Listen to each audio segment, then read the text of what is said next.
CBS Radio presents. The vet said, dude, he said, your cat's just pregnant. This is the Don Geronimo Show. I said, okay, so I won't go and kick her. I want it now! I want it now! Michael Soares. Don Geronimo. Yeah, Don. Hey, Don. Don Geronimo. Yeah, Don. Hey, Don. Hey, Don Geronimo. Yeah, Don. Hey, Don. Hey, Don Geronimo.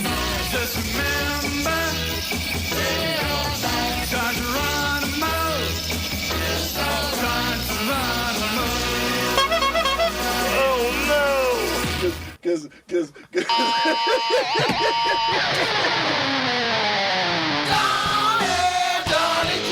Sacktown Radio Lunacy. Donnie G. Giving you eardrums and STDs. Donnie G. Ugliest bastard you'll ever see. Donnie G. Coming at you live on 1140. You can call the Don Geronimo Show anytime. 1-800-920-1140. 339-1140. He's ready to believe you. Sacramento, California. Hello. I'm beginning to realize that you always seem to have some acerbic remark on the tip of your tongue. We did it twice. I think I'm going to be gay.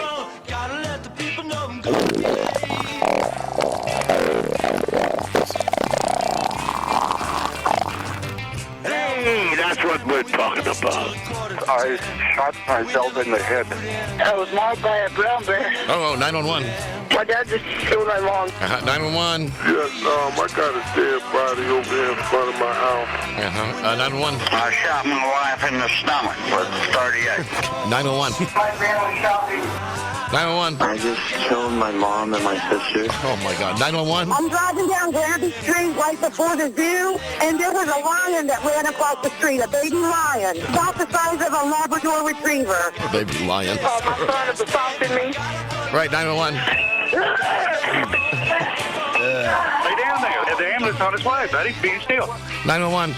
This house is so gone crazy. We'll be right there. Here's our announcer, Sloseph Joseph. Good morning, Don, live from Sacramento, California. Watch out for the Buckle Bunnies. It's the Don Geronimo Show, starring Don Geronimo with Phantom and Drew Fowler. That's him. Featuring Craig Staley, silly little gay Joel Pittman, and me, Joe Ardinger. You. Today, Bet the House. It's a full house. Ditka, Caliendo, Brown, Slayton, and Mencia.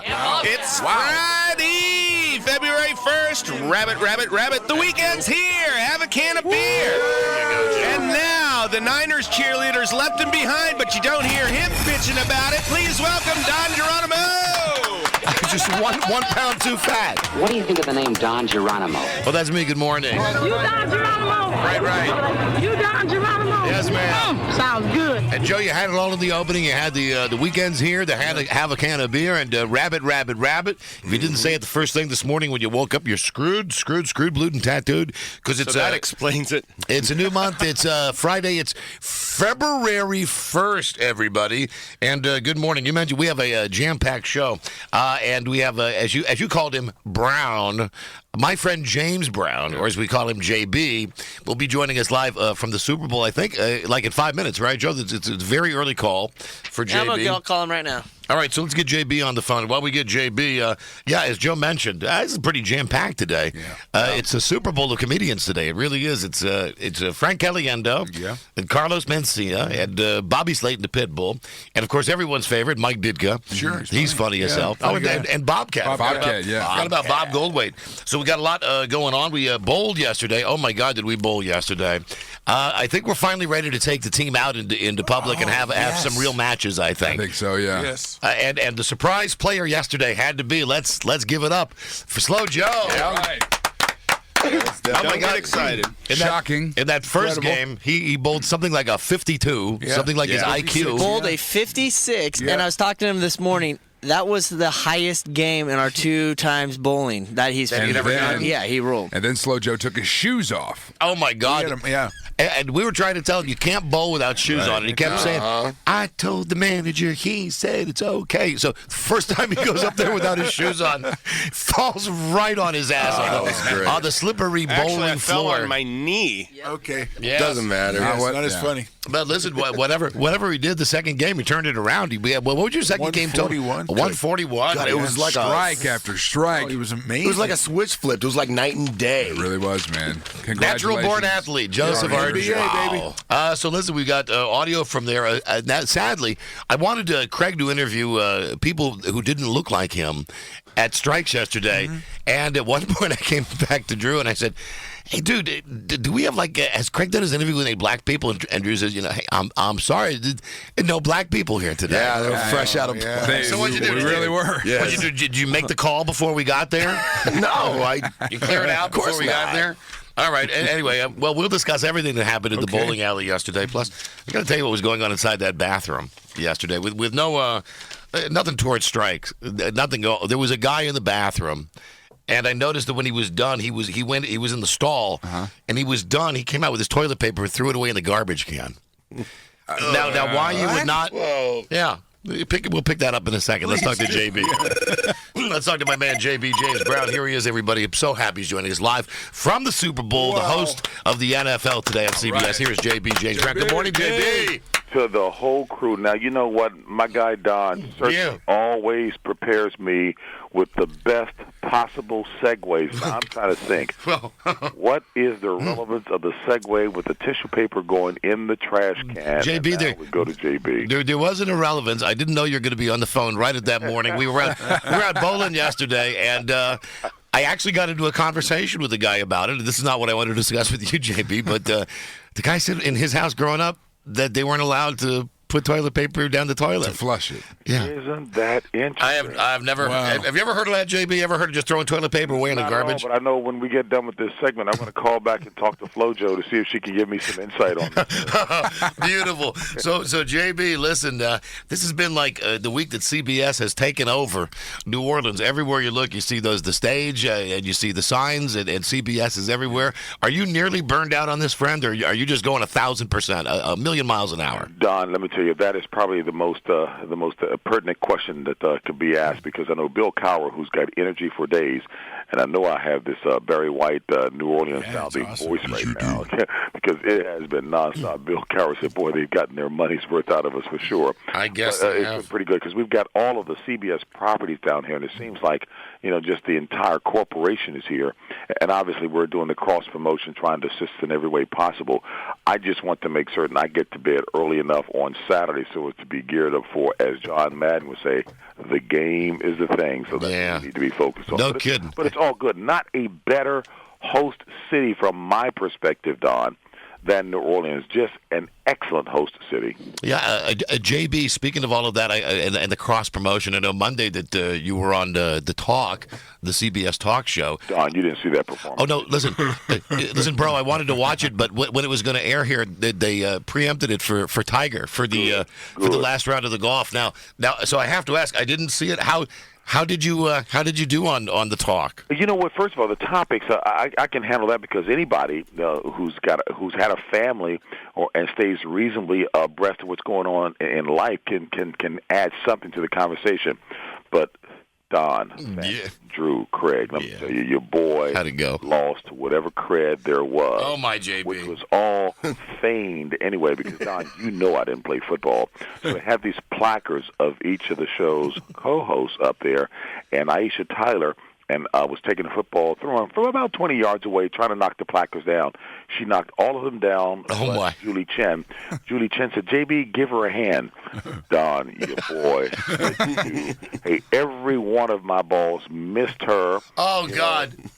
I mean, I threw like about 5 or 6, and at the end of the day, I just said, I just had a block in terms of trying to knock down the boss's wife. I mean, she's the wife of the company's CEO. Well, now, listen, hold on. I got you, JB. What they're saying is they got Julie Chen lined up, and they want you to throw footballs at her. Well, maybe you would miss on purpose, maybe. Because she's the boss's wife. That's my excuse, and I'm sticking with it. All right, good man. Hey, listen, JB, I want to ask you about something serious, and I know I can because I know that you will you won't mind me going down this road with you. Please, whatever. Okay, here's what it is. I've heard that the kids of Sandy Hook Elementary are going to be singing "America the Beautiful" before the Super Bowl, and before the show today, I was online watching these kids when they were on Good Morning America sing "Somewhere Over the Rainbow," and it tears your heart out. I was almost crying watching this before the show today. My question for you though, JB, is I get the feeling this is a political thing. We're going to be discussing. This is going to start a gun discussion in our houses before the Super Bowl. I don't know why the NFL isn't just bringing the kids to the game, letting them sit on the sidelines, meet the players. I don't know why the kids of Sandy Hook have to come out and sing America the Beautiful before the game. Do you even have a take on that?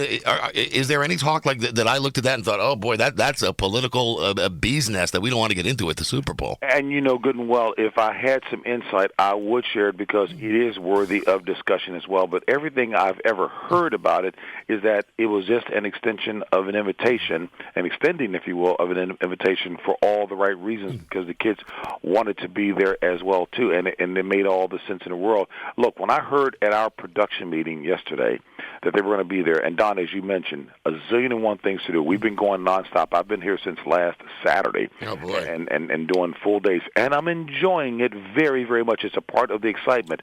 When I heard they were going to be there, I asked the producer, what time were they rehearsing? I want to be there just to meet them because it touches my heart. They're innocent. I can't believe I haven't seen anything that I can recall off the top of my head, Don, and please refresh my memory if I'm expressing a lapse here. I can't think of anything that the NFL has gotten into that would be decidedly political at all. Heavens, they had Samantha Gordon, the little young lady from Utah, who was running around the football field, distancing the boys. They've had her at a couple of games, and I think she's going to be here as well, too. So, I don't know, just kind of capitalizing on an opportunity, I think, to do something good. I agree. I can see this. I can see this like snowballing into something as we get closer to Sunday. Because I guess my thought on this, JB, is, and I'm going to play this thing on the air with these kids singing Somewhere Over the Rainbow. I hope that they don't sing that song. I hope that they just sing "America the Beautiful."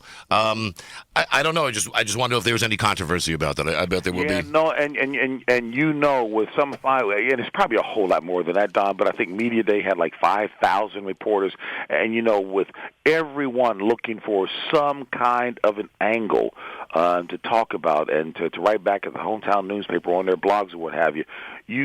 That if there was anything even of a hint of that would be magnified for sure. I've not read anything. You may be much more on top of it than me. I'll find out. Let's change the topic. Let me ask you about the Beyonce. I loved the Beyonce yesterday at her press conference, kind of like as a way to say to people, "What you don't think I sang the national anthem at the inauguration of the president?" She belted out the national anthem yesterday. You were nowhere near that, JB, right? But did you hear about it? Boy, I wish I could have been close. JB, your voice, I swear to God, JB, your voice is like this. Let me tell you something. At the production meeting yesterday, the producer said, well, we were hoping to have a sit-down interview with Beyonce for the pregame show. Julie Chen was going to do it, but Beyonce politely declined to do the interview. I raised my hand and said, hey, I will gladly take that assignment. Then I thought, well, I haven't talked to my wife, so I better give her a call first. You're darn right. Approves of that to do it. But, look, I guess those who follow pop news had a bigger issue with it. the woman's voice is outstanding. No it kidding. was not atypical to do that. Now, I don't know whether this was something put out for public consumption or whether it was absolutely true that she had a slight bit of a cough prior to the inaugural activities. She didn't want to mess up at all, so she pre-recorded it and sang. The young lady can flat out sing. I didn't make a big deal over the fact that she sang to a pre-recorded track. I mean, what's the big deal? Well, we got a discussion on it about it when it happened. We all went back to that moment, the greatest national anthem ever, in my opinion, Whitney Houston in the Super Bowl with the Giants and the Bills with the Gulf War. That was pre-recorded, but if you didn't sit there and get chills and be proud to be an American when she was singing that, who cares? As long as she sang it at some point, yeah, really but sang it. It's still Beyonce's voice on the recording. She's still sang it. I'm with you guys. I don't know what the big deal is. And you know what? And it wasn't like San Diego or Sacramento, balmy out there as well when she was. Yeah. Look, I thought she did an outstanding job. Cold. Well, let me ask you about some of the stuff going on with the game, like with the Harbaugh parents. How are they reacting, in your opinion, JB, to this spotlight? I mean, because this is a unique situation. Everybody knows this. We've never had two brothers before, and every time I see them being interviewed, they're so nice, and they go, "Hey, well, who's got it better than us?" And nobody. Which kid do you like better? Well, we like them both the same.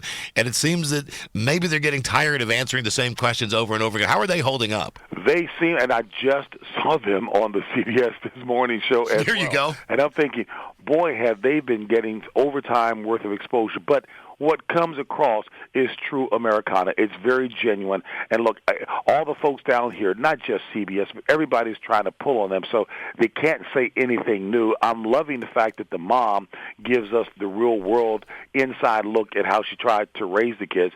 I had the opportunity to interview both of the coaches, and as they've done all week long, they said they would not sit down together because they want to focus on the game. They love each other incredibly as siblings. That's a given.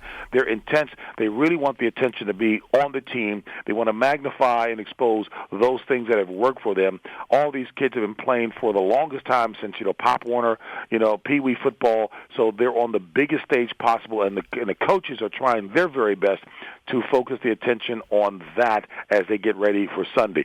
Jim, as you all know, wears his emotions on his sleeve. He is demonstrably intense. John is a little more calm in terms of the exterior, but no less competitive and intense inside. I've worked with John at an event one time with Jim Zorn, Tony Dungy, and himself. Had no idea that John Harbaugh was as excellent and is as excellent a motivational speaker as he is. So these two teams are going to be ready, and truly a reflection of both of these coaches.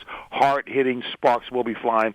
Hate to think about one guy's success will come at the expense of his brother's disappointment. Yep. Well, let me ask you this then, JB. The final thing I'll ask you, when you get done with all of this, and you mentioned it's long, you love it, I know you love it, but God, what a long drag this is. What will you do after the Super Bowl to just relax and recharge? What are you going to do?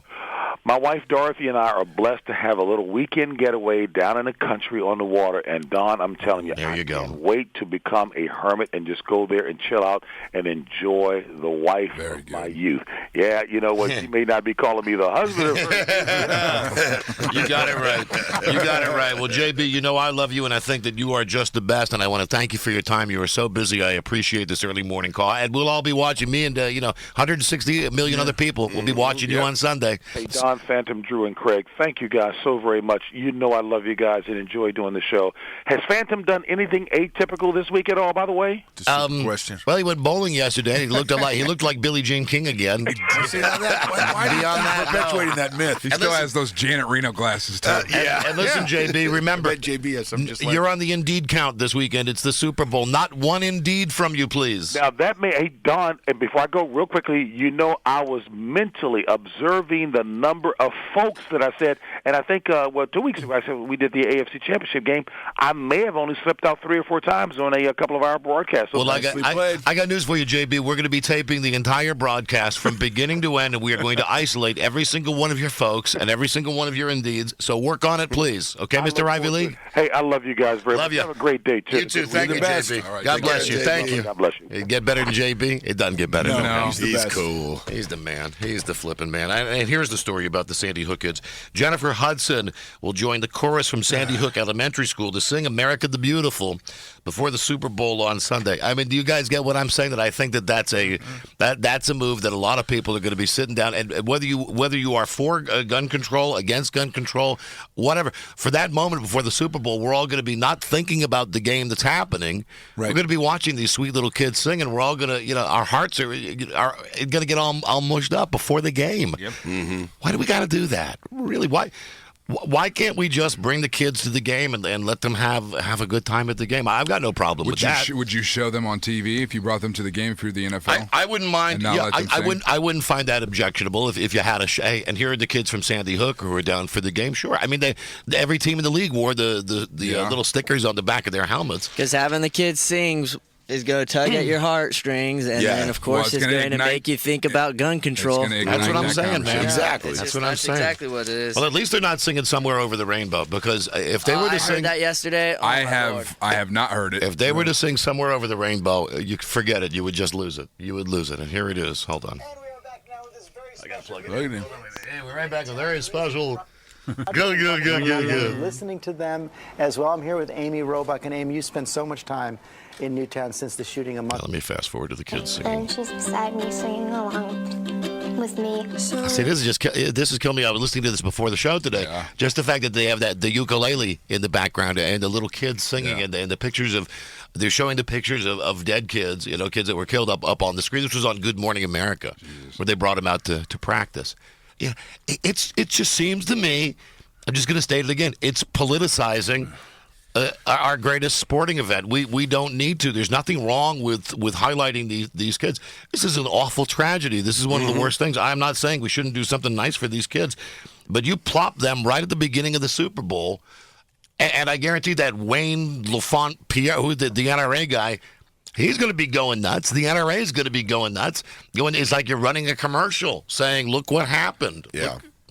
I just don't know why we got to do it during the Super Bowl of all days. You know what I mean? Anyway, here they are. Let me back it up. It's beautiful. I just think it's out of context at the Super Bowl. Singing this song makes me feel like she's with me, and she's beside me singing along with me. Over the rainbow, way up high, there's a land that I've heard of once in a lullaby.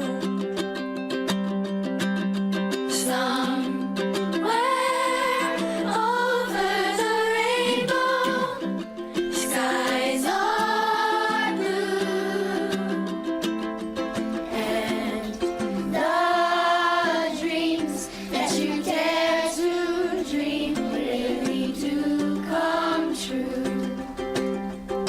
Someday I'll wish upon a star and wake up where the clouds are far behind me, That's so flippin' sad. where troubles melt like The kids are beautifully singing. chimney tops. That's where you'll find me. Oh, it's heartbreaking.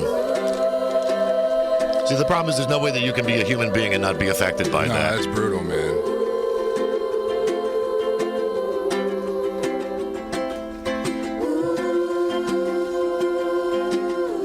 I got to turn that off. That just affects me emotionally. And if they're out there singing America the Beautiful, for me, it's the same difference. I mean, I don't get it. I don't understand sometimes what the hell's going on in this country. Who at the NFL sits down and says, this is really going to tug at the heartstrings of America. Of course they're going to say that. The only thing that I can think of is that you have the Super Bowl. This is a massive event. It's a worldwide event, but most people in this country are going to sit down on Sunday and watch this game, and it's a reminder uniting us. We're one. Watch the Super Bowl, enjoy, but don't forget that we do have these issues. But why? But this is my whole point, Drew. This is my whole point. It's the goddamn Super Bowl. Let me watch the game without crying. Right. I'm just trying to bring an option to the table of why the NFL would bring these kids out. Well, but here's why they're doing it. It's lowest common denominator. Absolutely. It's to get the biggest possible audience. You put these kids on. People are going to talk about it. Everybody in America is going to watch that. They're going to be crying about it. And then we're going to get into a huge huge discussion at many Super Bowl parties. Absolutely. About what happened that day and what we should do about it and what we shouldn't do about it. When we should be focusing on the Harbaughs. Yeah. All of our information should just be about who's going to be Kaepernicking. About Ma and Pa Harbaugh. We'll be Kaepernicking because we're hiding our tears. Yeah. Right. Like I get what you're saying, Drew, about that. To keep everything in perspective, but I think that same effect could be achieved by simply just having them at the game. Could you have done the same thing? The game. Like, and now to honor America, here's Beyonce, the Beyonce with the kids of Sandy Hook. But even if they were standing,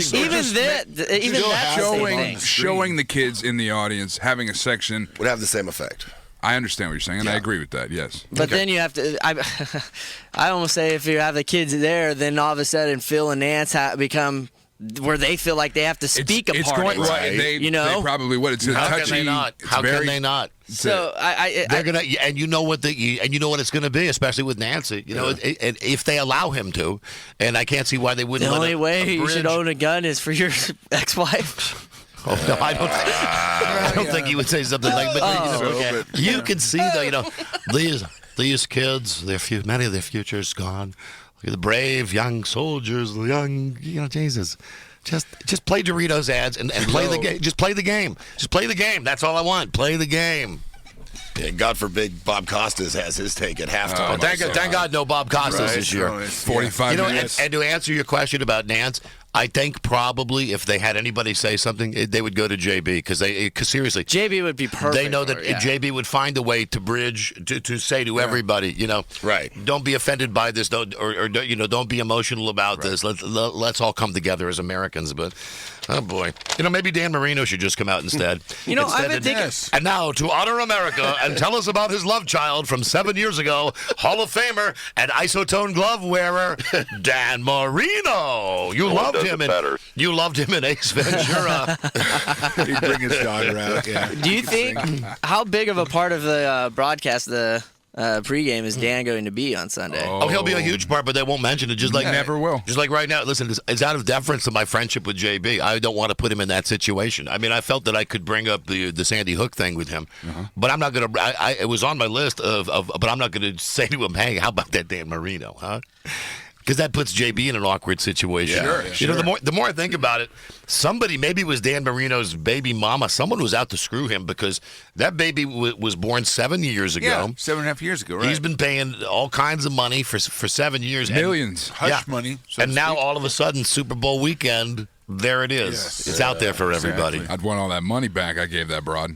All of it. Good luck. All of it. How about Good that? Luck is correct. Yeah. Right. You put them in a little circle at the middle of the Superdome and let that be your pregame show. Let Dan Marino and his Guma get out there and discuss how they're going to and fight over their love child. Yeah. Okay. And that's the correct pronunciation of The Sopranos, right? Is it Guma when you Guma. Yes. You Guma. Guma. You Guma. I was watching one of them the other night, the one where Bobby Bacala's wife dies in the car wreck. Oh yeah. And when they're at the funeral and Bobby's just falling apart and one of the housefrows says to Carmela, "He was the only one without a Guma.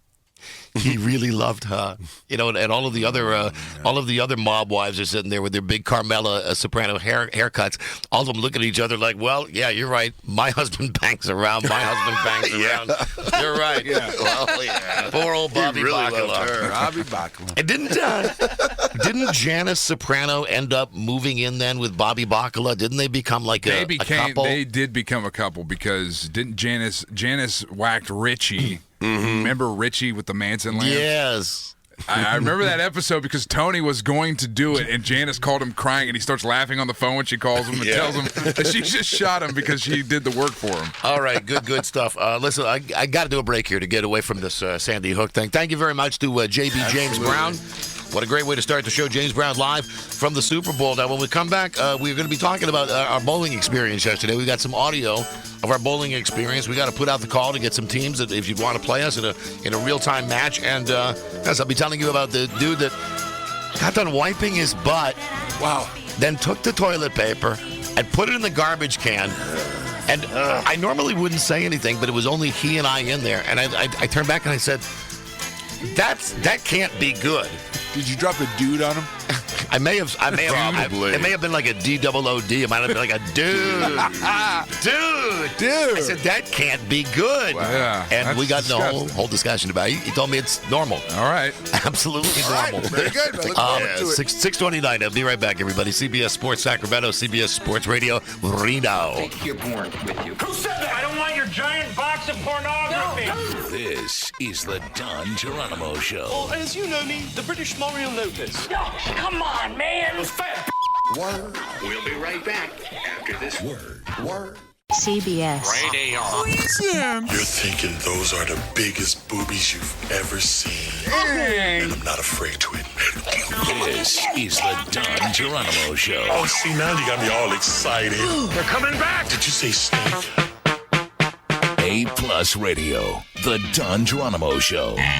You can call the Don Geronimo Show anytime. 1-800-920-1140. 339-1140. He's ready to believe you. Hell yeah. It's JB, flashlight, neon light. Oh, this is my early morning voice. Yeah, I take my wife Dorothy.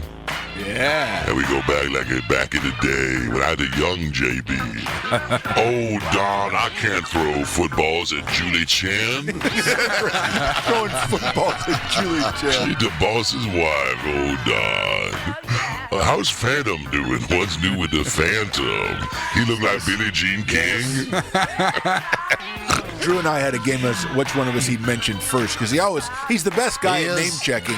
I thought he would go Drew Phantom. I didn't know he'd say Craig. Yeah, I didn't think he'd say that either. That's pretty nice, Craig. I'm pretty sure he doesn't know who you are, really, Craig. So listen, this toilet paper in the garbage can thing. So yes. I'm getting a note on Facebook here from some guy named Sky who writes, the toilet paper in the trash, Don, is a Hispanic thing. His name is Sky. SKY, due to growing up in areas with bad plumbing, so the paper doesn't clog the septic. I will tell you that the fellow that I saw doing this yesterday at the bowling alley was, in fact, a Hispanic gentleman. Okay. And what happens is, at Strikes and Rockers, a beautiful bowling alley center thing, they put us back there in the big champagne room, which was just awesome. Again, nothing but love, but for Strikes out there in Rockland. I'm using their big, gigantic bathroom. They got 4 or 5 stand-up urinals, some of them the tiny little ones for little kids and bigger ones for adults. And then looks to me like 3 gigantic, big old, almost handicap-sized, lots of room, sit-down commodes. Yeah. Yes, so I'm getting done with my business, and as I'm getting done and zipping up at the urinal, the guy comes from outside the commode, and he's got toilet paper in his hands. Now, so disgusting. Now, granted, I can't see. It's not like I can see poop coming off this thing or anything. Right, yeah. But I could see that he's got it scrunched up in his hand. And as he's walking towards me, he makes kind of a right-hand turn and goes to throw the paper away. And then give you a handshake. And I looked at him and I said, dude, what's up with that? Because I thought that there was some sort of maybe something had happened, like the toilet had overflowed or something, and he was trying to clean up something in there. I didn't know what the deal was. I said, dude, what are you doing? And he said to me, looked at me like I'm an idiot. Says, I just went to the bathroom. How can I help you? And I said, yeah, he's looking at you like you just landed there. Right? Yeah. And I said to him, and I'm looking at him in the mirror, okay? Because now I'm standing there washing my hands, and I'm looking at him in the mirror, and we're making eye contact, and I said, that was toilet paper that you just put in that garbage can, right? And he said, see? He said, yes. he said, yes. And I said, I think that's like is that biohazard or is that at the worst that's got to be awful for germs? Right, absolutely. Yeah. And did he wash his hands or did he pull a poppy? No, he washed his hands. Good. He came up and washed his hands. We continued the discussion as he washed his hands. He said, I don't know anybody that flushes the toilet paper down the toilet. I'm trying to figure out, because the place was not very busy yesterday when we were there, and I'm trying to think if I can pick out the person you're talking about. Do you know who Dante is, Joe Pittman? Who's Dante? Dante Coleman. He used to hang out. Yeah. Sure, awesome. He was hanging out with older. He was hanging out with an older. Wow, that guy's usually my shadow if I'm in the room. Oh, listen, hold on. I got a text here. Jerkman88, #1 fan. I need you to call in, not just text me, dude. He just wrote, Dear Don, I can verify that is a Hispanic thing. Okay. My grandma's trash was always full of toilet paper. This is, and honestly, this is. You move to Rockland, you move to Roseville. We have good plumbing here. You don't have to worry about it backing up. I've heard of this. And then the TP, the used, especially Right, if with you the had poopies on it. A horrible night. right. You have a bad stomach. Right. What happens then? You just throw it in the garbage can. Oh, the garbage doesn't go out till Thursday. Let it sit for a week. Stink up the Who whole goes to the bathroom in a public restroom and worries about the plumbing and cleaning just in Seriously. case something's Thank backed you. up? Thank you. That's not my job, man. He's not my job, man. Nah. I don't know. He was respectful of the plumbing at Strikes the way that he would be respectful of the plumbing at his house. I wish I could be like that. Yeah, but he's not being very respectful to the janitor who has to take out the garbage. And listen, time out. How could it be that there's such a great stereotype out there and I've never heard of it I before? know. Right? Never heard of this Why, before. why am I the last guy to hear that this is It sounds like it's a Hispanic thing? It's it's a cultural thing. I I would like to hear TP in the All right, garbage. hold on, hear man. from somebody. Let me see if Jerkman's on one of these lines. Hey, is this you, Jerkman? Hello? Hello? Hey, Don. Yeah. Hey, I do construction, and I went with a buddy's church group down to Tijuana to help build houses for the homeless. And when I was down there, Good for they you, told man. us, when you use the restroom, that when you wipe, you do have to put the toilet paper into the trash can because it won't flush. You'll have to pull it out with the hanger. But once again, that's there. Yes, This was right. It's not here. Big giant bowling alley. Exactly, and I don't know why they don't. They don't know the difference. One of my buddy's uncle still does it, but nobody in his household. They all flush the toilet. But Good for them. Hold on. I think I got Jerkman on the other line. Thank you. Thank you, dude. Hello, hey Jerkman. Good morning. The Jerkman? It's not. Oh, it's not Jerkman. Oh, okay. All right. Whoever. Hello. Good morning. I got his number. Let me set a pen real quick. Hello. Well, we have his number right there. Is this guy talking to me? Or No, that was That's actually the me. background. We're listening to him. Yeah. Oh, that's He's got his radio on. All right, that's the delay. Never mind. All right. Well, you got a number for Jerkman? I do. How is it you have a number for Jerkman? Because it pops 88? up on the text line here. Oh, okay. All right, thank you. 1530. Oh, sorry, Phantom. Here's your pen back. You need a pen? No. You sure? Yeah. I got plenty of them. You can borrow it any time. No thanks, Craig. All right. Drew, Really? like me, please. Please? All right, Jerkman. All I'm right, calling hit me. you now. Where are you, Jerkman? No, I don't want to know. hello, sir. Hey, Jerkman. Good morning. Good morning. Kind of creepy that Drew found your phone number right away. I know, man. Wow. That's all right. I can find anybody. So listen, Jerkman. Good morning. Just kidding. I got your text, friend. Tell me now. You are a Hispanic gentleman, Jerkman. Tell me about your grandma's trash can. We go down there when we were kids, and small little house, and we go. You just go and you look in there, and you'd see just a pile of toilet paper. Where's Toilet paper? There, yeah. Toilet paper with poop on it, with dried poop on it. Yes. okay? But where's down there? Where was Grandma living? Good question. Well, I had two grandmothers, one here in Gridley and one in Phoenix, and both of them did the exact same thing. God. But that's America. No, but I'm wondering if they bring that with them from Mexico. Correct. Up Yeah, there. that- but that's still, how we grew up, So. Okay. Okay. I grew up playing with G.I. Joes. I stopped. When your grandma was able to move, and I'm hoping at some point in her life she was able to move somewhere with decent plumbing, did she continue this practice? Exactly. Yeah, that's exactly what they did. That's just what they grew up with. That was a habit. That's what they did. Why would this dude do it yesterday then? Any idea? Habit. I want you to Public speak now place. for all Hispanics listening. Why would he do that, Jerkman? Go.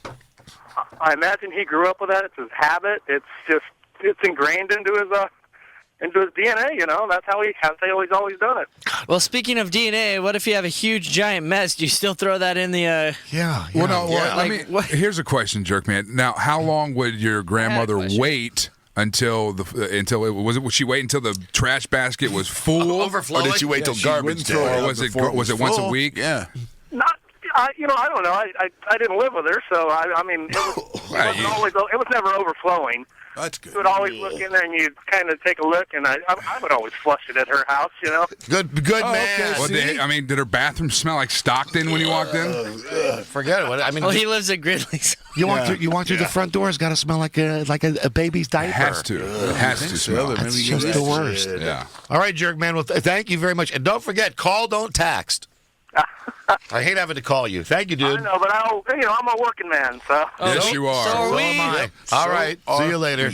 Thank you, dude. Bye, jerk man. That's so nasty. And now from the text line, here you go. Dear Don, I work for a garbage company. If toilet paper falls out of a can, my guys won't pick it up.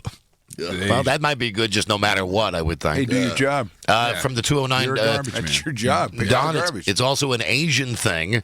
I rented a house from an Asian. When I did my walk through the house, they told me I could not flush the toilet paper. I had to throw it away. Well, you went to the bathroom on a walkthrough? That's what it says. I like that guy. I totally love that guy. Hey, I want to see how it feels. You have to test drive everything. Absolutely. You learn something every day on the Don Geronimo Show. Well, now I know why the fellow was throwing away his toilet paper there at Strikes. Cultural there thing. You go. Okay. I'm sure Strikes appreciates it. Now let's get to the actual bowling, of which there was some done yesterday, as we mentioned. The surprise of our bowling team was Slow Joe. Really, first game he couldn't have been worse. He fell down. He's bowling without his shoes on. He bowled something like a 50 something. He shot a 56, and you said he couldn't have been worse. Well, he was a week ago. 56 was his highest leading up into his final round. And so what happened? But he killed it in his second game. Yeah, he did. Incredible. I don't know what this is. He found his stroke. It must be the shows. Hold on, let me see if these are more calls about toilet paper and the toilet paper. Yeah, Hello, are you calling about toilet paper? You got it. Yeah, hold on a second. Hey, are you calling about toilet paper? Yes. Yeah, hold on a second. Yeah, I knew it. And also, dear Don, my girlfriend used to work at a Manuf, M-A-N-U-F. It's probably supposed to be manure. A manure faculty. Facility. And the Hispanics used to do that at work here, too. We had to have meetings to remind them not to do that. Jesus. Imagine that meeting.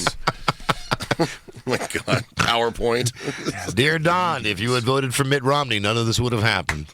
Oh, there you go. Yeah. Thank you. Dear Don, I am Hispanic. Dear Don, I am Hispanic. I'm raised to do that, but some of us grow out of it. Okay?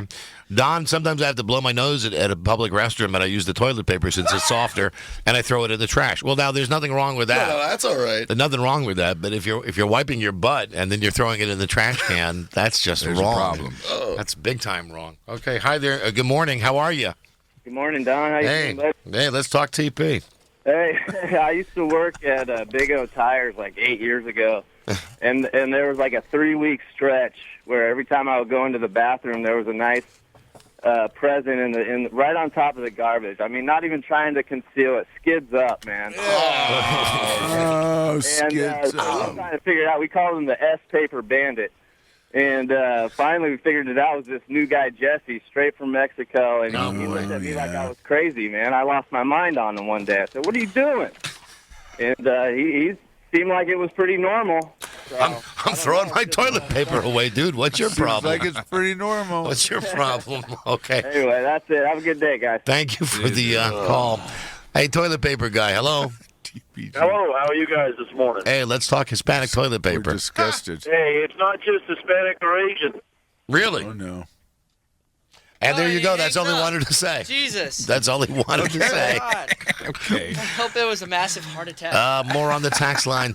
Good morning, Don. My brother-in-law's house had bad plumbing. His whole family would go to the bathroom and then throw toilet paper in a small trash can next to the toilet. Sometimes it would be full to the top, and no one would empty it. Yes, it was next to the toilet, yes. Isn't that nice? Hey, Don, why don't we just skip throwing the toilet paper in the garbage and just take a dump straight in the garbage can?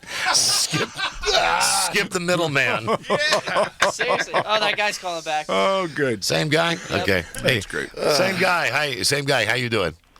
Good, how are you? Fine. Sorry about that, I got cut off. It's not just Hispanics or Asian. I just moved here from Southern Illinois about 10 months ago, and I had 2 girlfriends out there that did the same thing.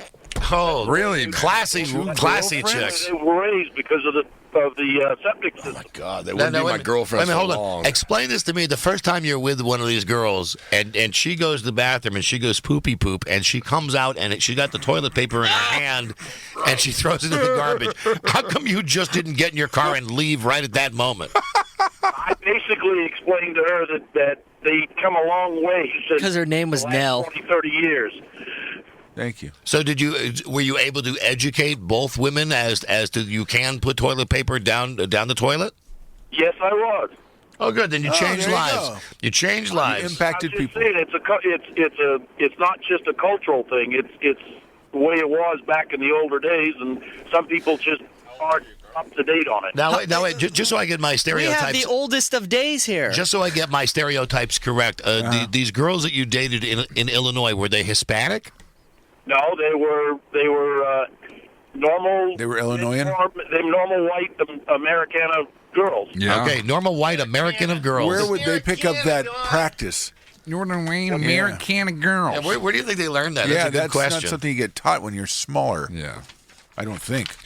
I mean, not even Craig was taught that when he was a kid, right? Your parents taught you to wipe and put it right in the toilet, right? Yeah. Even our heathen asses knew to flush it down Although the when toilet. we have the Heartless Family show, we might have to put that in there. And How say that old you were did the that. girlfriends?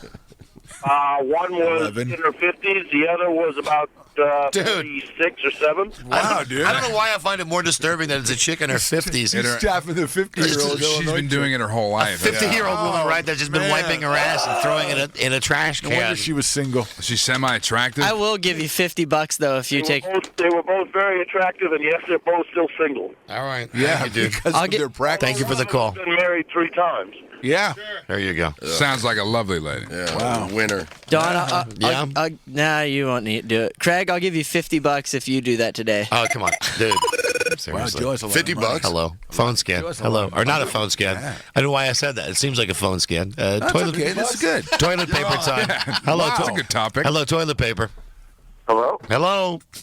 Hello? Yes. Hello. Yes. What? Hey, I got a story for you about poop removal, and I come from a poor white family. My grandparents used to shovel the crap out of their toilet because they were afraid of their septic tank. Well, that's a great job. Oh my God. Oh, man. Okay, after they would shovel it out, where would they put it? Next door.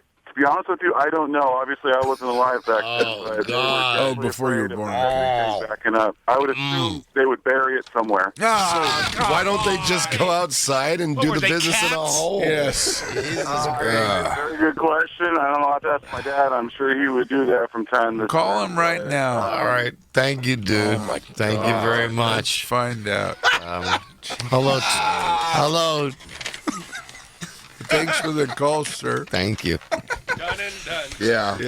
I'm pretty sure that's 100% though.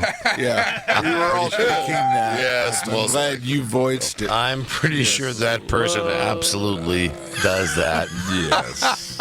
I'm not touching that one. Hey. Dear Don, what do you think about women that? Dear Don, what do you think about women that don't flush their tampons down the toilet and instead throw them in the trash? I got no problem with that.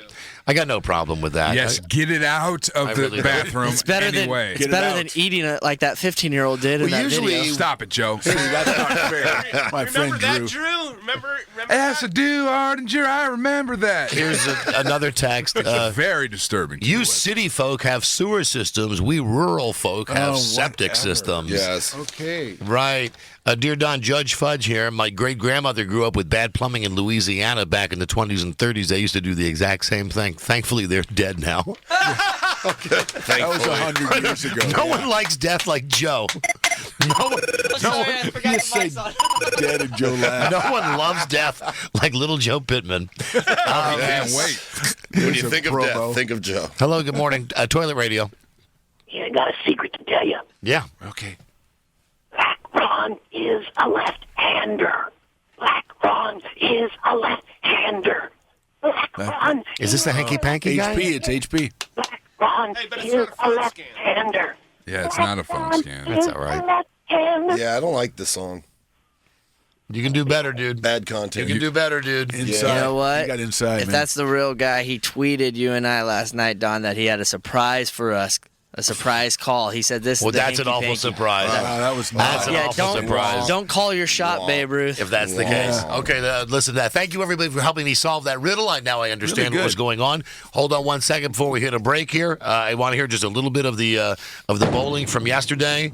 Let me see. Let me hear. How about, oh my goodness, let me hear Craig discussing strategy with Slow Joe. All right, that's video. Let me set this up here. Are you in charge of that? Oh, never mind then. Never mind. Let me go to the other one. Joe, I'll go to your bank of tapes. Let me hear Slow Joe picks up a spare with no shoes on. Okay? Way to give you some of the feelings, the sounds, the ambiance. Yes, absolutely. Thank you, Phantom. The ambiance, everything that was going on in the bowling alley yesterday. And again, Slow Joe refused to wear bowling shoes yesterday. Yeah, so we were criticizing him for that, and he shoved that in our face. Yes, we were. Yeah. And after he fell down a couple of times and had an awful game, he got it together. He did. And here he is now picking up a spare with no shoes on. Here we go. Joe, first off, you dress miserable enough. What the hell? Where's your shoes? Listen, when kids play duck pin, they wear their socks. You're 59 years old. You're not a kid. I'm 48. Okay, where are your shoes? Good job, Joe. What are you doing, Joe? You look homeless, more so than normal. Hey, it's okay, but don't let him. Hey, let him slip and fall on his. Yeah, let Shoeless Joe do his thing here. Shoeless Joe retard over here. All right. God, I pray to God he does. I hope he falls. He cracks his head open. You guys are great. Wow. Nailed it. This is unreal. Nailed it. Joe. That's twice as many as he knocked down last time. Looks like your girlfriend's smile. He knocked down 7. That's not very nice. I don't have a girlfriend. I know. That's all you got. Oh. His girlfriend is like one of those clowns. Yeah. To knock the teeth out. All right, Joe, pick this up. Shoeless Joe retard. Watch it. Look it. Look it. Yeah. Practice. It was practice. It must be the no shoes. I do believe that was the only spare he got that first game. So, Joe, just answer me this. Why? Why? Why? What? No shoes. When I was a kid, I never wore shoes. It's like Huck Finn. Yeah, exactly. Huck Finn. All right, Huck. Well, congratulations on your spear. That was very impressive. Joe is such an annoying gnat when you're doing anything. I told Joe there's no way that I could ever play like softball if he was the catcher. I'd be the worst. Forget it, because I'd want to just beat his ass. 'Cause he would just be standing there giving you jaw the whole time. Who did you say he was like? The fat kid in the sandlot. Right, Catcher? Yeah. The one dude who have lunch. Yeah. who got beat up by CM Punk. I would not let that go the entire time. Oh yeah, now listen. One of these guys that we bowled against yesterday, it was Team Extreme, and they kicked our ass, and we want to thank them for coming out there. awesome What guys. a nice bunch of dudes they are. One of them is the guy that was at the wrestling thing and got hit by CM Punk. Now we found this out. One of his friends tells us about this, and we asked him about it. Joe and I asked him about it. He wouldn't answer because now is it because he's waiting to get his money from his settlement? Well, the lawsuit's over. There is a settlement on his way. And I kept teasing him about, like, okay, well, is it like enough for this or enough for that? He wouldn't give. Finally, I kind of got under his skin enough to tell me, well, at least I have money. And then I was like, oh, CM money, I see. What a small world this is. I mean, this is just the guy that listens to the show. We had no idea. He was the guy that was at the match and got punched by that guy. Got punked by Punk. Yes, he did. Let me hear one more cut, and then we'll break it. Time to talk to Frank Caliendo. How about Joe, when you talk to the now listen, I sent Joe. There was a newlywed couple that was in there enjoying their. I don't know. I hope this wasn't their honeymoon. Oh, I do believe Strikes. I saw you talking to these people. This was the guy that had on the red wife beater. Okay, I know you. And I said to little Joe, I said, "My God, that just screams class when you're in a bowling alley and you're there and you're newlywed and you're a big sloppy guy and you've got a big red wife beater on. Oh, wonderful. And you're out in public dressed like that. Let's meet today's modern bowlers. Here we go, Joe. How you guys doing? I'm Little Joe with CBS Sports 1140 and the Don Geronimo Show. You guys have a moment to answer some questions? We saw you guys walk in. I saw the tattoo of the heart on your shoulder. Unique spot to have a heart. Saw your What, your shut up and mosh tank top? That's a unique outfit. Thank you. Yeah. Do you wear this a lot bowling? Yes, I do. Yeah? How'd you bowl today? Crappy. What's crappy? 109. 109? You only played one game? Yeah. And who are we with? My fiance. I'm his fiance. You're his fiance. Congratulations. Why? There you go. You set the bar low? Yeah. Oh, okay. All right, who are you two? I'm his sister. Sister? That's my fiance. And fiance? All right. Well, you did better than she did. No. No? Oh, man. So you guys only played one game. How come? Yeah, because we're going to go to lunch now. Strikes has a wonderful restaurant. Red Robin. Red Robin? Yeah. What do you go get? I don't know, probably pasta there. All right. Well, you guys aren't really much of talkers. You have your own ball and shoes, and you shot just the ball, and you shot a 109? Yeah. Oh, that is pathetic. I shot higher than a 109, and I play in these, and I use their ball. All right, well, congratulations on the outfit and the 109, and congratulations on being engaged. Joe sounded feel good about themselves. Yeah, well done. Absolutely. Well Joe done, is a Pittman. people person, isn't he? Yes, he hates people. Yeah, He truly is. Yes, he does. I think I'm a dick then. All right, let me hear the last one here. Let me hear Drew and Little Joe. The last one. It's 53 seconds or whatever you got. I don't know what you guys are talking about. I don't know what we're talking about. But let's hear this one. From the bowling alley yesterday. Who are you? Porch Sit Mike. Oh, that's his Porch Sit Mike. Come on. I hate this guy. Never mind. Oh, Mike Porch the listener. Sit Mike. Yeah. Yeah. God, nice hair. Oh, I know. I've been working on it all day, Joe. All right, what are you doing here? I come down to watch you guys bowl. You got to be bad. Didn't you see the not welcome sign? No, I missed that on my way in. I'm sorry. I How's apologize. chemo going? Chemo's going well. Chemo's going well. Yes, Wow, I'm very healthy now. It's all better. Radiation works, Joe. Yeah. So how many bodies do you have in your trunk Today today? it's empty. There's room. Drew, nice to meet What's you, your Drew. name? Mike. Mike, how's the chemo going? I assure you it was a much nicer moment for him than it was for you. I forgot his name already. Don't touch me. Don't touch me. Get the Drew off me. Just get the Drew off. Are we Get getting the him a Drew. beer? No. That guy's creepy, man. That is the guy, whenever we're outside doing porch sitting, no matter what time we're out in front of the radio station, this guy shows up. And he just shows up, and he's one of these guys that just shows up and just stares. That's what he did yesterday. Wasn't making intense eye contact. Yes. Now, I got him mixed up at first. When he first came in, I thought that was Ted Kaczynski. Oh yeah. Oh, yeah, you know, he did show up Boy, later. did Ted show up. But I was told that Ted and his beautiful wife showed up later, and I'm sad that I missed them. I missed the chance to push her around in her wheelchair, which apparently she wanted me to do. She requested that you turn around on the freeway and come Yes. back just to meet her.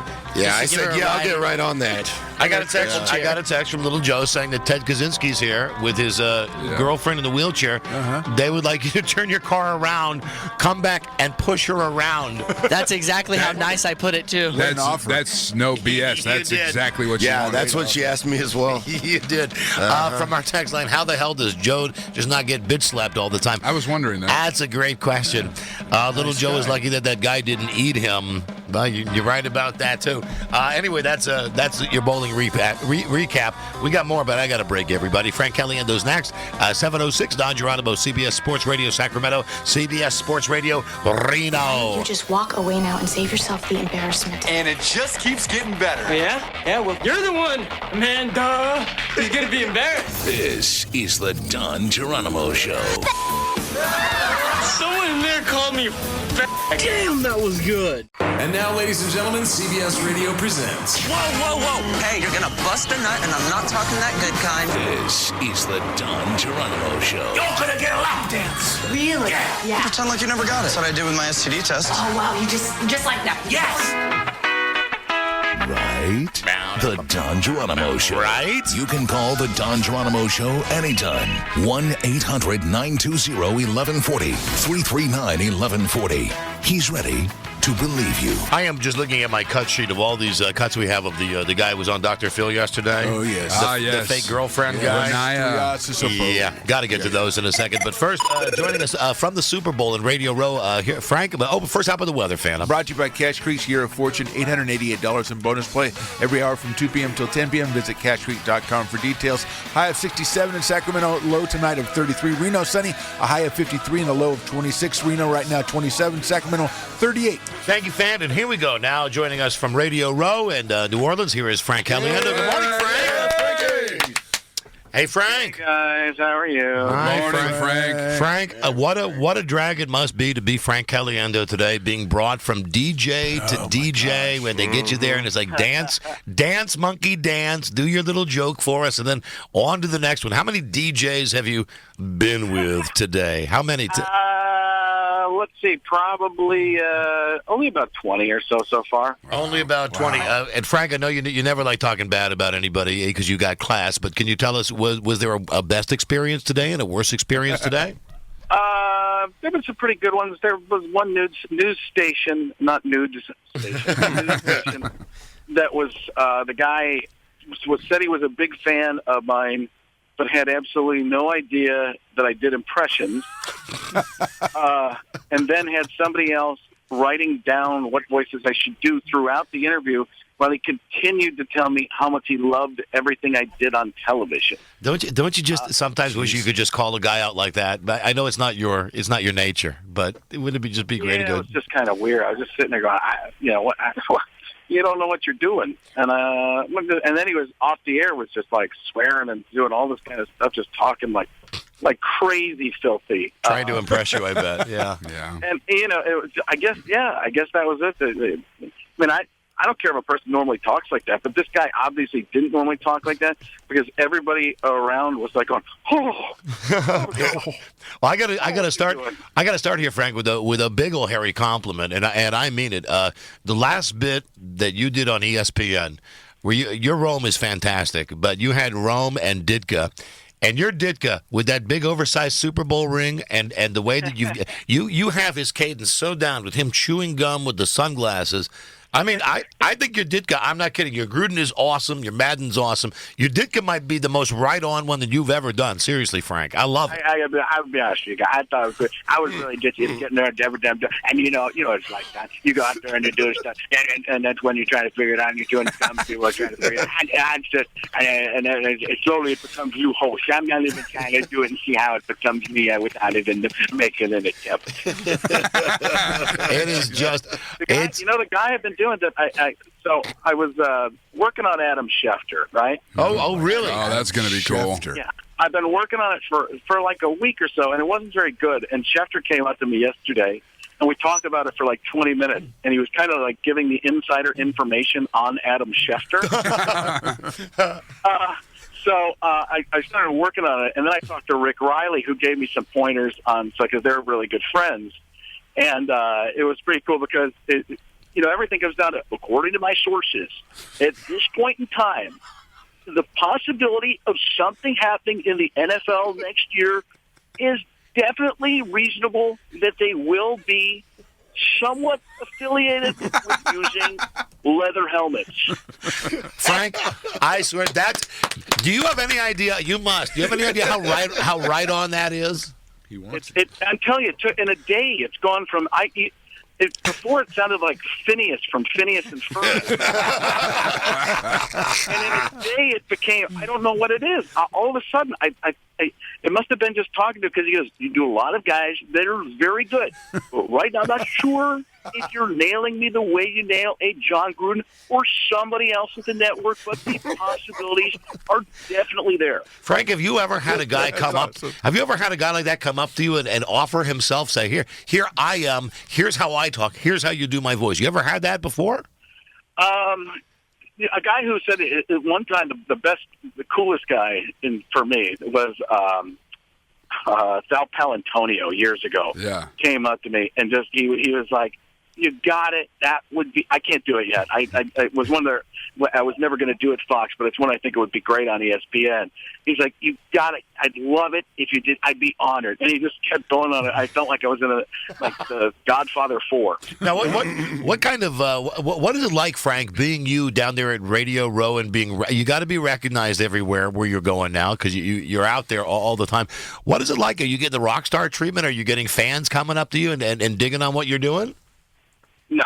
I hate him. No, you know what? I'm hugely important here until somebody way more famous walks in the room, and then nobody cares. And at Super Bowl, that's exactly. I mean, everything. It's me, and then it's like, everyone's like, can we get Mr. Caliendo? Mr. Caliendo. They're I go, call me Frank. Mr. Caliendo. No, you call me Mr. Caliendo. You can, Mr. Caliendo. Can you come? Can you come? Oh, Tim Tebow. Goodbye. Now, is your boy Gruden there this week? I don't think I've seen him once on TV this week. He gets in today, and I'm hopefully going to meet him. I'm trying to figure out what we're going to say exactly to each other. Hey, man, I am very apologetic for this, man. I'll tell you what. By the way, I was out. I don't want to give away this. I didn't want to give away what I'm doing this weekend. Okay. For the Super Bowl, for Countdown Super Bowl Sunday. But Drew Brees saw me and tweeted it out to 1.5 million people. Go on Drew Brees' Twitter. What was that? I just told Drew to go on find it. Drew Brees' Twitter to find out what it was. Just because I was out there, I'm not going to not. He's going to tell us. Oh, you're going to tell? Okay, all right. Well, then you don't have to look it up. You don't have to look it up on Twitter, man. You'll figure it out. Okay. It's not a hard one, man. Okay, what is it? We're going to be making the rounds out there in beautiful New Orleans, Louisiana, talking to some people and see what people, if anybody can do the Ray Lewis dance, man. That'll be some good stuff right there. And look for the same Super Bowl ring that you saw on Mike Ditka last week. Oh, good. Here we go. It says, here's what Drew Brees' tweet was. Just saw Frank Caliendo at Jack's Brewery impersonating Gruden. Hilarious. So now when you're out at a bar at a brewery and you're breaking into your Caliendo out there. I'm sorry, you're breaking into your Gruden. I'm getting all your personalities mixed up, Frank. Yeah, you got my act mixed up with my name. So you're at the brewery and you're doing your Gruden out there. Now, are you just riffing? Were you with people, or are you just like a street performer? Yeah, full like Leno jaywalking stuff. Awesome, beautiful stuff. Incredible. Frank, do you have any idea what time your bit's going to run on Sunday? I don't. I'm going to tweet it out later today. I'm going to find out from them. Nobody's. It's like they're putting together the show. I think today or late last night, which I haven't heard anything of yet. So usually I tweet it out tonight sometime and tomorrow. So this Adam Schefter, do you think that he is active? If you were to do him, two questions. Would you wear like a curly wig? And second, do you get the feeling, since he was okay with you doing his voice, that he'd be okay with you doing about anything and a bit with him? Oh, yeah, he thought it was great. He was like, that would be, he started giving me ideas of things I could do in sketches and stuff. So he's one of those guys that gets it and has fun. I mean, I sat with Herm Edwards for a little while yesterday, and Herm's like, oh, do me again. Oh, that's some good stuff right there. Oh, you got me. Where's my hat? Where's my hat?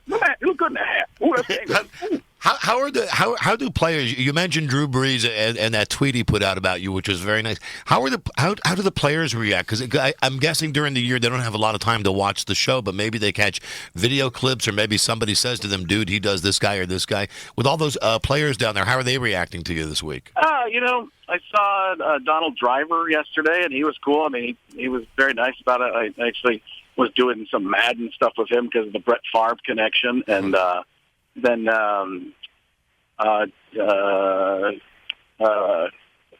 Julius Jones used to tell me about how he would run in from practice sometimes, or warm-ups, and go and watch. They're pretty good about it. I mean, I haven't started doing a lot of players yet, which is one of the things I want to work on. So, Frank, had you ever even tried to do Favre? Because I know Favre's going to be there this weekend. It's like they're making a big deal. He's going to be on the NFL Network this weekend for the first time, doing like analyst work or something. Yeah, had you ever even tried Favre, to put Favre with your Madden? No, I didn't. He's so subdued. All you have to do is watch Something About Mary once and realize there isn't much motion going on. Yeah, just that Mississippi twang. There's not. There's something. I'm sure there's something. I'm trying to think of the other people I saw. I saw Victor Cruz. And then, now, like when Victor Cruz, when he sees you, does he come up and does he go, "Hey, that's the voice guy," or does he go, "Hey, that's Frank Caliendo," or "Hey, it's Gruden"? How does he approach you? No, the crazy thing was just music started playing and we started dancing.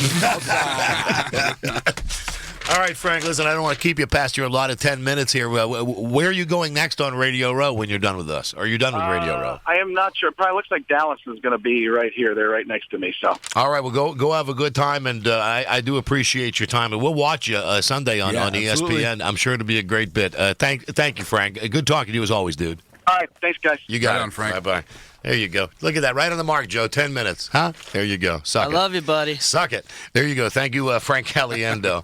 That's got to be weird for him going down there and seeing peers of people with the voices that he does, like Drew Brees. And I really wondered what it was like if Frank is holding court in that brew house, if he's just standing there working on his stuff, or if he's doing it quietly for somebody. It's like Goodfellas. They're on one corner laughing at the waiters. Well, they work him hard, too. He was on Sports Nation yesterday coming out and doing his Gruden and stuff. Oh, really? So they put him on everything they can possibly put him on. The Schefter's good. Yeah, the Schefter's great. The Schefter, and if I was to critique it, which I do a little bit with Frank, it had a little Rome in it. Just Yes, it did. It's a tad. A taste of Rome, but it's really good. Yes. Adam Schefter. I mean, if you watch that dude, you know he had it's it down. not going to take him long to get 100%. Yeah, he'll dial it in. Yeah, he's Gruden all the way now. Gruden's got to be his number one voice. I would say so. Even bigger than Madden. I would say so. Well, they brought him out on Sports Nation, and he looked like he was sorry that he could do Gruden because they brought him out to comment on two guys catching eggs from somebody, and Herm Edwards was on, and he came out and he kind of did his first bit, and then he didn't have anything to do, so he kind of melted into the background. No, was he wearing the wig? Was he wearing the wig? No, he was just him. Oh, just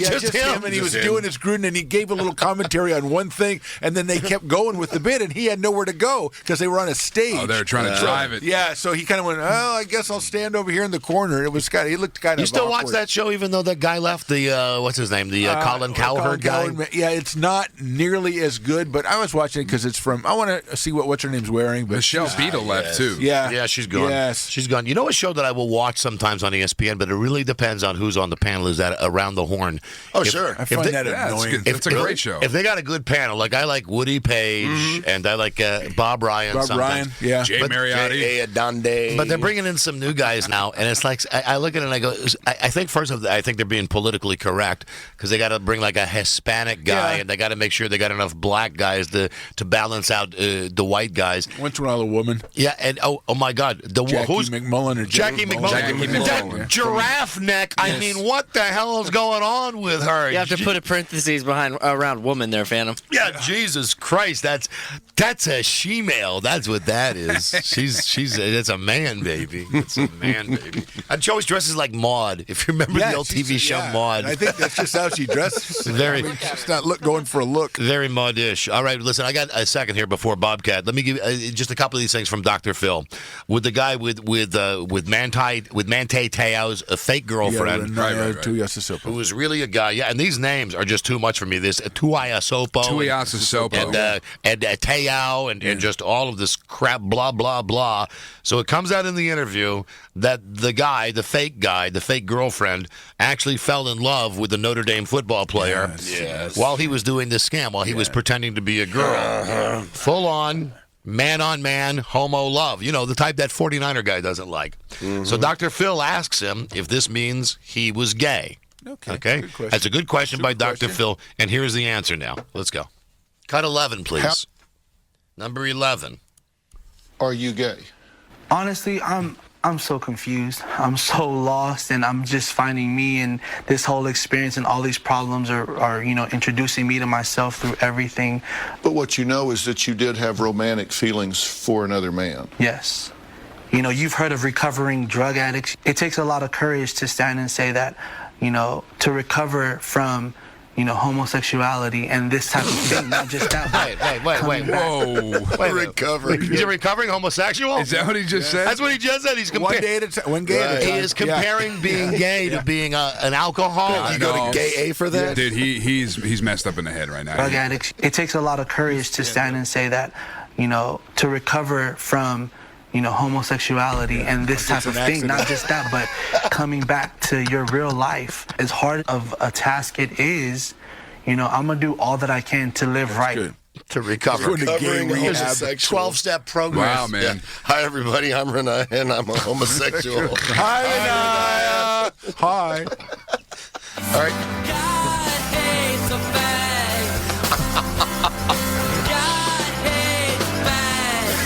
Okay. Let me hear the Westboro Blues Band. Let me hear the guy on why he chose cancer as a way to kill off the fake there girlfriend. There were a lot of reasons why cancer played into this. Again, when people were saying that it was a cruel joke, true joke never. It was never intended as a joke. It was never to be funny. But in this situation, I was just trying to do everything to end it because I knew that no matter what, it just wasn't right and it was never going to be. Well, I knew that there was some gayness somewhere in this when the story came out. Yeah, it turns out it wasn't the guy from Notre Dame. He was, as I thought, he was either incredibly stupid or gay, and now he's just stupid. He's confused, but it reminds me, he's a recovering gay. But everybody had that look on their face, like when Thurgood Jenkins and Half Baked went up and said, "I'm addicted to marijuana." You in here for some marijuana? Let me hear one more, Joe. Let me hear why he killed Lene, the fake girlfriend, on the same day that Mante's grandmother died. This thing has got really out of hand. This is growing hair all over the place. So why did he decide to kill off the fake girlfriend on the same day that the real grandmother died? Here we go. I was hurting. It hurt me. Like, it hit me like a brick wall. Like, I was like, whoa. Like, I've given so much into this, and I realized right then in that moment that I poured so much into Lene that I myself wasn't getting nothing. And look what I was left with. I was crying that morning. I was hurt emotionally. Just all kinds of things just took over. And so right then and there, I made the decision, I can't do this Lene thing anymore, and I ended it. Jesus. Let me hear one. I know I say one more. I want to hear this. Dr. Phil tries to get him to do the voice. Oh. He won't do it. Good for Dr. Phil, though. Tries to get him to do the voice. Yeah. All right, let me hear. Much of this relationship you had with Manti was on the phone. Correct. You can speak with that voice. Correct.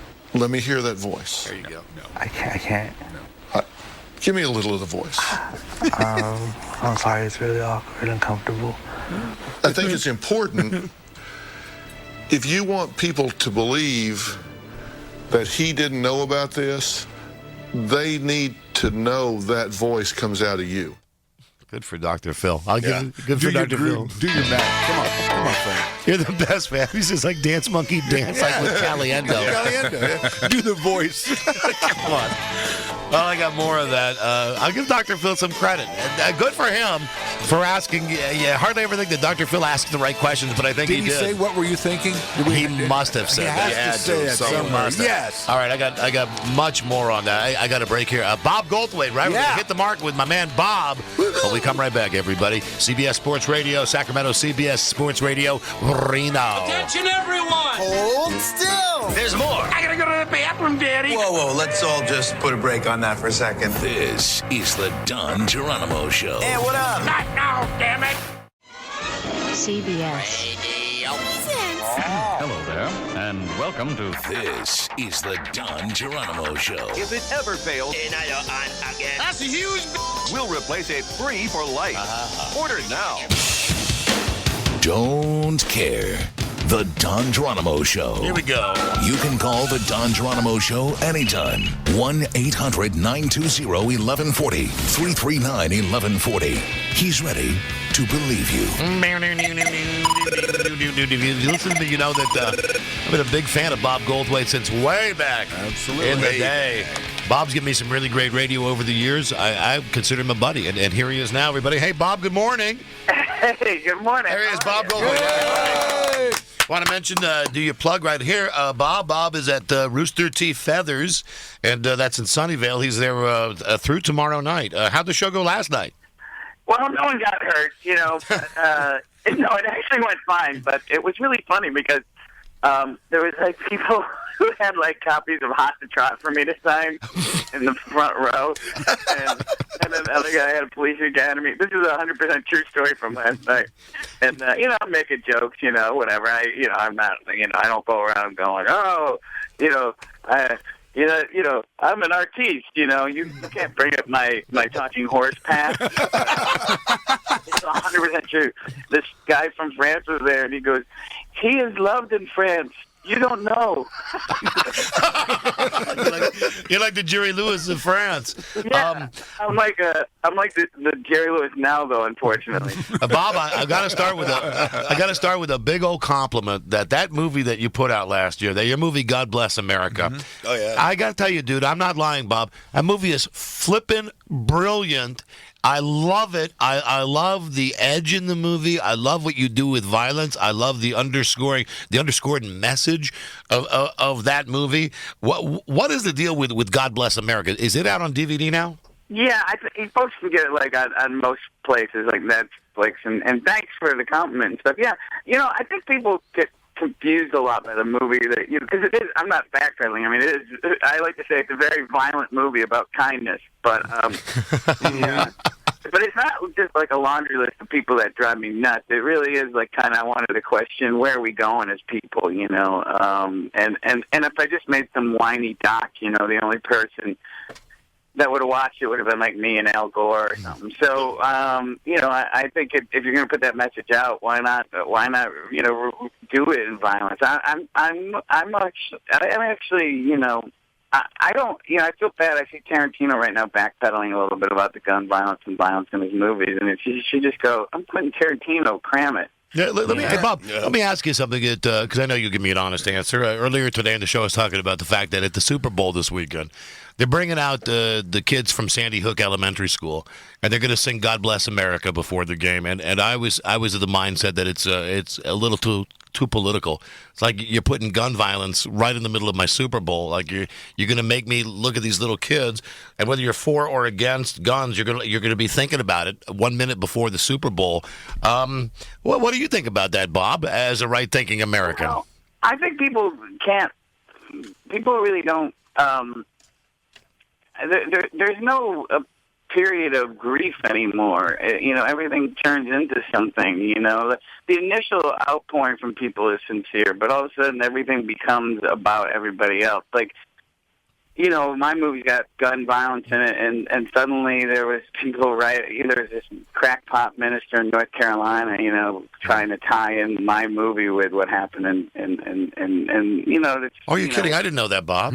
Yeah, and I said back, I go, look, if we're going to start banning violent works of fiction, we better start with the Bible. Yeah, no kidding, dude. No kidding. Which didn't go over well, surprising. If you could turn, regular healthy folks into, violent killers through violent movies, the military would produce a lot more movies. You're right about that. But I think it's easy to point your finger at a movie that was made for $750,000 than to actually look at how we treat are mentally ill, and I'm actually a gun owner, which people I bet they're surprised. I bet they're surprised by that you're a gun owner. Well, I don't think you understand. It's like fireworks that go off in your hand. It's it's so much fun. And people go, well, the odds are that something terrible would happen domestically in your home if you own a gun. And I'm going, look, I know my wife's face is the last face I'm going to see on this earth, one way or the other. Bob, another one of your movies, in Scrooged, which was on an awful lot during Christmas. That movie in its own way is very violent, and you're very violent with Bill Murray. When you're running around, you're trying to shoot him with the shotgun. About Scrooged, do you think that movie, because I definitely think it's a classic, and the more time that goes on, Bob, the more people are going to stop and say, that's like a modern Christmas classic that has everything that a real Christmas movie should have. You still get stopped by people a lot for your role in Scrooged? Yeah, and I really liked it when we made that movie. I was like, oh, this is really cool to be on a movie that will be on every year, and Bill Murray's super funny and stuff. But I remember the scene in Scrooge where Bill, because he kind of ad-libbed it, he grabs me and he starts spinning me around. And he lets me go, and I fly into this elevator. Right. But when we filmed it, my head cracked the back of the elevator, and I actually got knocked out for a few seconds and hit the floor. And but when you're knocked out, you don't know when you come through. You don't know how. You don't know how long you've been down, right? Right. And so I'm groggy and I'm laying on the ground. I go, I got to tell them that I'm okay. This is what I'm thinking. And I look, and everybody's walking away, and they're going, Bill, that was the one. Bob, when you're going out now, and you are, as we talked last year, I think when you were on the show, you're like, you're not reinventing yourself, but you're saying to people, hey, it's still me, it's still Bobcat. that. I'm still that guy. And you mentioned that last night people are want you to sign their Shakes the Clown and sign their Police Academy stuff. Now that you're going out, you're getting back on the road again. You're getting the good feedback from people. Sorry to have such a long question here. Do you find that people are more accepting now, or do they just want you to grunt? Do they just want you to do, or do people like hearing you talk? I think people are usually surprised and possibly a little disappointed that I just don't go on stage and go, for 45 minutes. But, I can't do that. I'm 50 years old, and I go on stage and I have material and I try to do a good show for the people, But I've always kind of just done what I was interested in, and I hope folks like the show. But it's kind of strange. I get asked a lot during my day if I remember me from people. Like, remember you were that guy? Remember? Because I know that way back when you would come on the Don and Mike show back like his 1991 or something like that, we would have Bob on an awful lot. We'd go to do an appearance with Bob. Bob would do a set. We'd go up on stage and introduce him.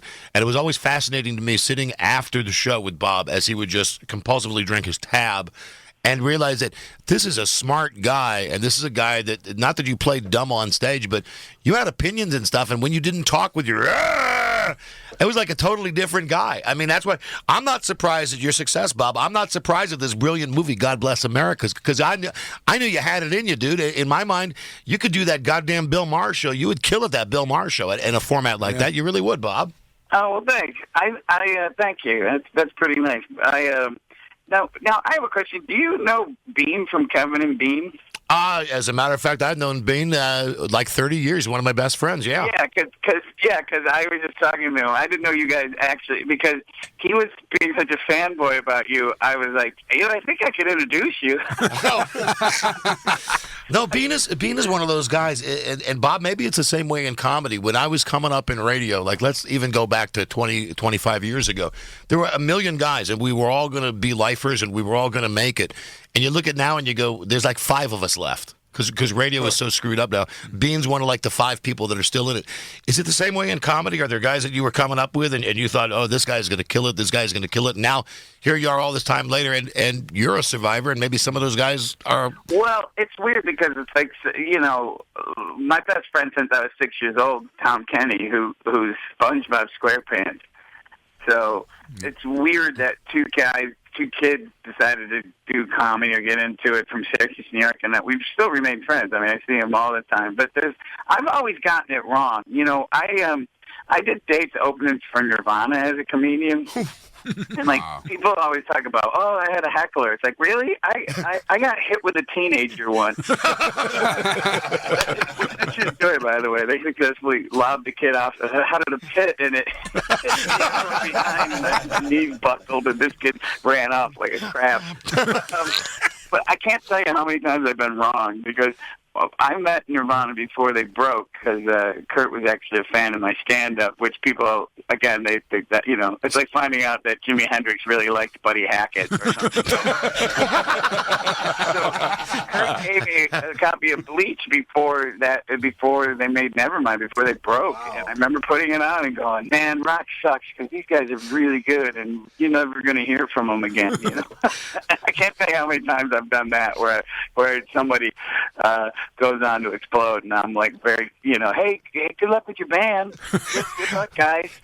I can't believe you just threw a Buddy Hackett in. Maybe I could see your Buddy Hackett and raise you a Fred Travelina. Fred Travelina, Buddy Hackett. Speaking of Scrooge, he was on that movie. Oh right, yeah, he was a guy with a top hat, right? That was I forget what his role was. And he's going around, somebody's smoking on the set, and I don't want people smoking, and he's yelling about not smoking. And then finally, Richard Donner just fired him and got a guy that looked like Buddy Hackett and put him in the background. so Donner doesn't smoke. He just had a buttload of the guy whining. I love Richard Donner. He's really awesome. Richard Donner directed that, and then some Tales from the Crypts, and for people who don't know, he's the guy who did Lethal Weapon and the Superman in the 70s, and so Richard said he goes, I'm going to teach you how to direct, kid. Come to my trailer, and I'm like, wow, Richard Donner's going to tell me how to direct, and I go in his trailer, and he throws a pillow, and he goes, take a lot of naps. So I just took a nap in his trailer with him. It was really weird. Are you Bob? I'm sorry. I have to ask, are you working on something new, a follow up to God Bless America? Maybe not something along the same lines, but No, yeah. I just finished a new movie that I'm still putting the final touches on, which is a Bigfoot movie, and then I've been working on this other thing, which is I've been working with Ray Davis of the Kinks on a musical based on a Kinks album from the 70s. So you are kidding me. That's been my big passion, that movie. I go to London a lot, and I've been working on that. So hold on, wait. Walk me through this. Did you say that it's a musical about the Kinks? No, it's not about them. It's one of their albums from the 70s called Schoolboys in Disgrace, and it's back in the day when everybody had their rock operas and concept albums. So it's a linear story, and I wrote a screenplay to it, and talking about that's my hero. So when I met him, I totally Chris Farley'd out. I was like sweating and I was like, remember. He actually did know that bit because he goes, I go, I'm sorry, I'm being Chris Farley right now. And he goes, remember when you were in the Beatles? And I go, yeah. When you were in the Kinks? That genre of Kinks music, that's not the album that's like, come dancing. That's a later album, right? It's later. It's earlier than that. He goes, well, who would see this movie? And I go, all the kids that hate Glee. And he started laughing, and it's been a slow process, but it's kind of awesome to be working with your hero on something. It's really strange. That's got to be great. And Bob, you mentioned Shakes the Clown. I have to ask because I consider that to be a cult classic. I really do. I mean, there's nothing better than sitting down on a Saturday night, have a couple pops, put in Shakes the Clown, check that out. That movie in particular, are you proud of that movie? Do you get good response from that movie? I think now as a guy who's I think I'm hopefully getting a little better in telling stories. I think if I was going to reboot Shakes, I don't think anything good would ever happen to him. You know what I mean?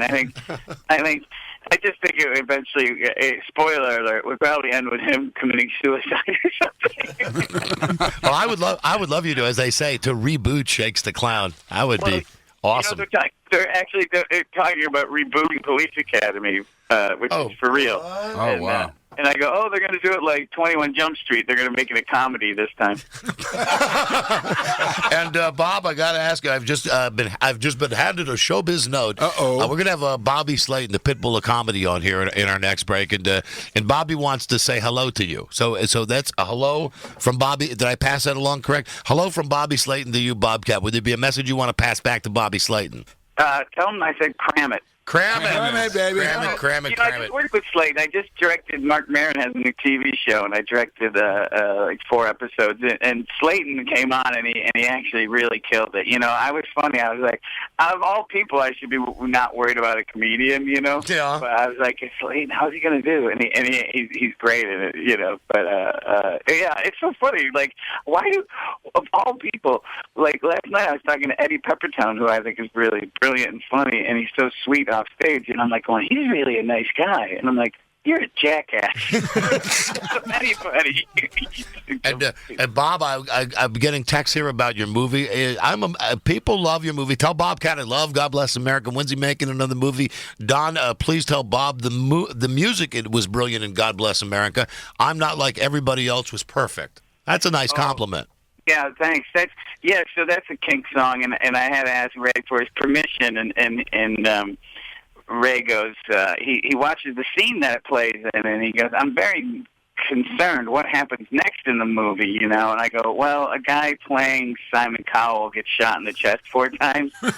And he writes me back the shortest email I've ever had. He goes, I'm in. That's all you need. Bob, listen, I love talking to you, dude. Here's another plug. Please go see the great Bob Goldthwait. Bobcat tonight, Sunnyvale. He's going to be at Rooster T. Feathers. That's tonight and tomorrow night. Get your tickets at roosterfeathers.com. Bob, I maintain that I am a huge fan of yours, and I think you're brilliant. And someday you got to come back in the studio with me. Let's do a whole show together. I know, and you know what? I feel bad we didn't work that out this time, but the next time I'm in the Bay Area, if you'll have me, I'll drive. I would love it, Bob. I'd love it. I'm in your debt. Thank you, dude. And everybody go see Bob this weekend. All right, talk to you soon, dude. All right, bye-bye. That's the great Bob Goldthwait, awesome. and he is. Yeah. He's great. And one of my best shows ever, one of our best shows ever on the Don and Mike show was one day. It was Bob Goldthwait, and I think the guy that was the voice of Roger Rabbit, the comedian, his name was Charles Fleischer. Right. And it was around the time that Tipper Gore, that's how long ago it was, Tipper Gore wanted to put stickers on records, the parental stickers. Absolutely. So Bob was all incensed about that, and we called over to the Congress or the Senate, whatever. We were in D.C., we just picked up the phone and called, and Bob left a voicemail for Tipper Gore. And it was the best because it was in his screaming Bobcat voice, and it was just, Tipper Gore, yeah, sniff my anal vapors. I'm not doing it justice, but back in the day, it was one of the best. Absolutely one of the best. And like I said, sit with that guy backstage after he's up on stage doing his whole, and then you sit backstage, and he's saying, but the problem is that the exchange rate on the dollar as opposed to the Deutschmark. And the other thing about Bob was the tab. He loved tab, and he loved room temperature tab. You know what I mean? That's odd, yeah. He was one of those guys. That is odd. He would have a writer for his contract. A lot of guys say that they want a certain type of booze or something. Not Bob. Had to be 24 cans of tab. All of them at room temperature. I wonder if he does that now. Does tab even exist? I think you can find tab, You'll find it. And way back in the day, we had our falling out with Bob, which fortunately we've gotten over now. It was when the Talking Horse movie was out. It's when Hot to Trot was out. Mm-hmm. So we're having Bob on the show on a regular basis. He was really a regular guest. When he'd come to town, he'd come and do the whole show with us. And he kept telling us about this great idea he had for the movie with the Talking Horse. Mm-hmm. And we were buying into this, like, hey, it's going to be a modern-day Mr. Ed. Well, the movie opens and we went to see it. We came in the next day and we just said, listen, we got to tell Bob. I mean, we got to tell him the truth that this movie just stinks. Yeah. So he was on the phone and we say, hey, the movie stinks. It's like, click, hello, Bob? Hello? He was pissed. He was totally pissed. He got over it, though. He got over it. And, looking back at it now, Hot to Trot is another one of those movies. If I got a couple of pops, I'm on Netflix on a Saturday night. Pleasure, baby. You bet. I'm like, let's watch the Bob Talking Horse movie. That's a good one. All right, everybody. Go see my good friend Bobcat this weekend. We'll come right back. Wow, what is this? The Cavalcade, the Super Bowl of comedy, the Pit Bull. Yeah. Bobby Slayton. Nice. When we come right back. Don't think that when Carlos Mencia's in here this morning, I'm not going to ask him about that thing with the toilet paper. Hispanics and toilet paper. Right. I got my opening question. Yeah. Now I got my 3 questions for Carlos Mencia about the toilet paper and about Louis C.K. and about if he beats off a lot That's before what I was going to throw in. Very good. What about That's it. Jim Belushi? 4 things, Phantom. Be right back, everybody. CBS Sports Radio Sacramento, CBS Sports Radio Reno. Why don't you just walk away now and save yourself the embarrassment? And it just keeps getting better. Oh, yeah? Yeah, well, you're the one, Amanda. He's going to be embarrassed. This is the Don Geronimo Show. Someone in there called me Damn, that was good. CBS Radio. You're thinking those are the biggest boobies you've ever seen. And I'm not afraid to admit it. This is the Don Geronimo Show. Oh, see, now you got me all excited. They're coming back. Did you say steak? Your Thunder Buddy for life, Don Geronimo. I got it. You can call the Don Geronimo Show anytime. 1-800-920-1140. 339-1140. He's ready to believe you. Please allow me to introduce myself. That's nice. That's a fade in. Are we doing the weather here? I think we are, Phantom. Don, it's brought to you by Cash Creek's Year of Fortune. $888 in bonus play every hour from 2 p.m. till 10 p.m. Visit cashcreek.com for details. Sacramento has sunny weather today, high of 67. Low tonight, 33. While in Reno, it's sunny with a high of 53. And overnight low of 26. Right now, Reno has 30. Sacramento, 42. Thank you very much, Phantom. And now here is the pit bull of comedy, everybody. Say hello to Bobby Slade. Hey, Bobby. Hey, Bobby. Good morning, Bobby. Geronimo, you're playing my theme song. And yes, the weather is beautiful in Reno. You know, how desperate am I to sell tickets when I'm calling you in Sacramento? But, I haven't talked to you, Don, since you came to see my show at the Punchline right before Christmas, and you seem like you were having a great time. I was. I did. I'm very excited. Well, I'm playing at this Reno Underground, this beautiful little theater. And the last time I saw you when I was in Sacramento, I was working on this new special, which I'm shooting in May. And I was working on it, and I taped my shows that night, and I just rewrote the whole thing. I rewrote it. It's better now. What you saw in December is 80% different. And I just saw Rolling Stone mention the funniest 50 people in America doing the best work today. Of course, I'm not on that list again. Of course, I missed the People's Choice Awards. Of course, I'm not nominated for anything again this year. I'm getting shut out of every award, every category, but I'm still plugging along doing my little stand-up, bringing the comedy to the people. Well, that's what I do, Don. Let me tell you that I am on in Sacramento, but here's news for you. I'm on in Reno, too, so let's promote this show in Reno. Where the hell, what is Pioneer Underground? If you go to RenoTahoeComedy.com, there's this beautiful. I would have done my research. I'm looking at the venue right now. There's this beautiful Reno. They have West Side Story, all these other gay things playing there. But right next door, underground, at the Pioneer Underground, it's really great. They got this 170-seat theater where they do comedy on the weekends, Reno comedy, and I've never been here before. And I did a show last night up at Crystal Bay, which was great. And then, so I came here to work on my new special. Of course, now Styx is playing tonight. The Who's playing tomorrow night. My demographics, all the old farts, there you go. 40, who are either in bed by 9 or they're going to see the Who. So I go, I got to do whatever I can to plug my gig. Let me call Don. He's always very helpful. I'd love to. You're, even on here. I'm sitting here in my room overlooking the skating rink, which used to be the Mapes Hotel, which I guess they tore that down about 10 years ago. That was the last time I was in Reno. And, Reno and Tahoe have so much history for me. I mean, I got married here. My daughter was born when I was here. I know that. The band I opened up for ever in a casino was up in Tahoe. It was Eddie Money and then Kenny Loggins. When my daughter was 5, I took her to see Alice Cooper in Reno, opened up for the Four Tops, and I look around, and the town has just changed so much, You still got that big giant bowling alley right down by the casinos, right? In Reno? It's just changed tremendously. It's the whole town, Almost stopped the conversation. Yeah. You need a skating rink here in Reno. I think that's what people, I've been here for 2 days. Haven't seen one person on the skating rink. Bobby, let's talk about that when you did your show at the Punchline, and Janet and I came to see you, and you killed it. And I mentioned when we came on the air after that, I said you got the best and the worst of Sacramento right there, because the crowd that night at the Punchline, let's be honest, Bobby, I think it was your word. You said they appeared indifferent, and what I said was, welcome to Sacramento. This is like, no matter what you do here, they either hate you or they go, yeah, that's okay. When you got done that night, what did you do? Did you go back to your room and did you drink heavily? Did you contemplate the suicide? Did you? Well, first of all, I drink heavily and contemplate suicide every day. All the time. All the time. Yeah. And yeah. No, first of all, I don't remember the crowd being that bad. I've always had a great time at the Sacramento Punchline. I mean, I remember, but you were in the audience. I know I was trying out a lot of new stuff, and I know that they had those horrible shootings that day, with all those kids in Connecticut and people were Christmas shopping. It was just, there was just a bad feeling everywhere. And I was talking to people that played the Punchline that night in San Francisco, and they said the same thing. And that's like my favorite room in America. So, I'd like to say it's me, but I don't know. I know. Bobby, I didn't think it was you, dude. I thought it was the crowd. And as a matter of fact, my wife liked you so much. She bought your video and bought your book and gave it to me for Christmas. She really did. God. She did.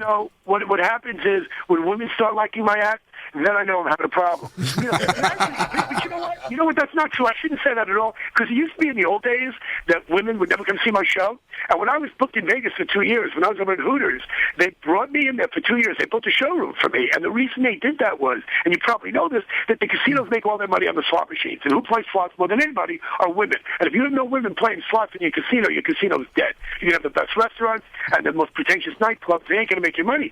So they brought me in thinking that more couples would come to my show. And over the years, maybe it's because my wife has drilled it into my head how misogynist I am, how sexist I am.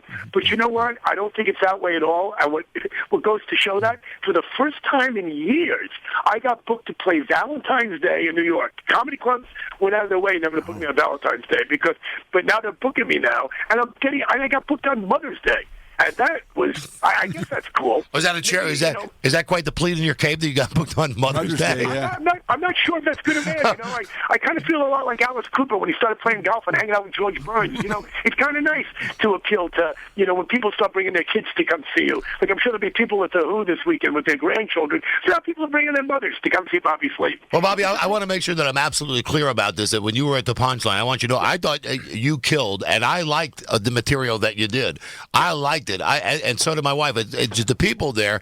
Listen, I know you got to go back to the Punchline, and you got to say that it's a good club. The people were just a bunch of stumps sitting there, a bunch of flipping losers. Well, it could have been, but maybe that's just Sacramento. I don't know. That's what I'm trying to tell you. Yeah, you know what? It's no Reno, I'll tell you that. By the way, first of all, before we go, because I know you have a packed show tonight, I want to thank you. I really do for squeezing me in. No problem, dude. I know Bob Goldthwait. Did he talk about me on the air at all? Well, listen, I mentioned, Joe sent me a note that you said to say hi to Bob Goldthwait, and Bob said to tell you to shove it up your ass. Oh, thank you. See, he hasn't changed. I love him. You know, he just directed me in a TV show for Mark Maron, which was great.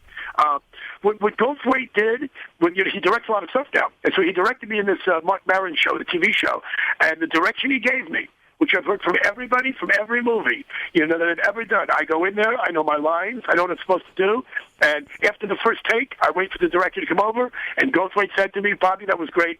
Can you slow it down? And I go, you know, I've never heard that before. Hey, Bobby, hold on. I gotta ask you something. You're talking about all these other things you're doing, the stuff with Bobcat and everything else. Yeah. How come you've not been on The Burn? How come I've never seen you? Would be perfect on The Burn. You know what? I think that Joe just asked me that. You know, he did not. No, we were talking about that yesterday. He did not. Yeah. I am no puppet for Joe Pittman. You know what? Hey, now. I actually talked yesterday to the two writers of the show, and I said, you know, I'm just interested. I wonder why Jeff Ross has never had me on, because he's a friend of mine and a big fan. And I said, make sure you ask him. You know what? I like the show. I like Jeff when he does it. But the idea of three comics standing there and trying to top each other behind the little podium is just so pathetic and desperate. Oh, you'd kill, though.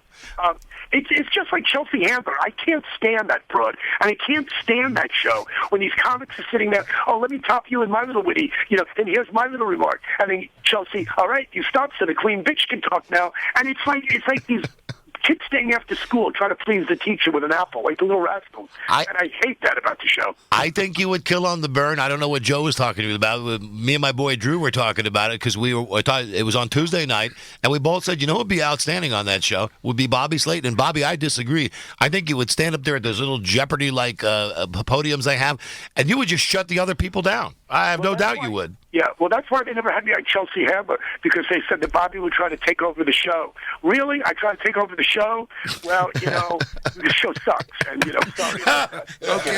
All right, well, let me ask you about I'm looking in the next room right now. I'm looking at Mr. Carlos Mencia. Hey, Carlos, good morning. How are you, dude? He's got nothing but love for you. That's what I'm seeing from I like Carlos. And Carlos, you know, he doesn't steal material anymore. So, you know, I heard that he went out and he said that, which is great. I know he's playing the Cache Casino. I'm not sure what he's going to do, maybe magic, but no, I like Carlos. You know, I'm one of the few guys that gets along with him. I like him. He's a good guy. I know that he has a bad reputation for stealing stuff, but I heard that he's redeemed himself. So that's what we hear. Here's the funny thing. I'm doing a lot of his material now. If you like Carlos and you don't want to pay those exorbitant prices to see him at the Cache Casino, for half the price, you can come to Reno, probably see me and the Who. Oh, God. And I'll be doing not only Carlos' stuff, I'll be doing some stuff from Quadrophenia. Who needs Carlos Mencia? Who needs Beatlemania? You got it all. Slayton Mania, all in one man. Nobody pushes like Bobby Slayton. Nope. Goddamn, the pit bull of comedy. Bobby, that was one of our great nights coming to see you at the Punchline. Want to see you again. I'm happy, my friend, to promote Bobby Slayton tonight, tomorrow night in Reno, Pioneer Underground. For tickets, go to pioneercenter.com. Thank you, my friend. Because you will kill it, Bobby. I know you will kill it.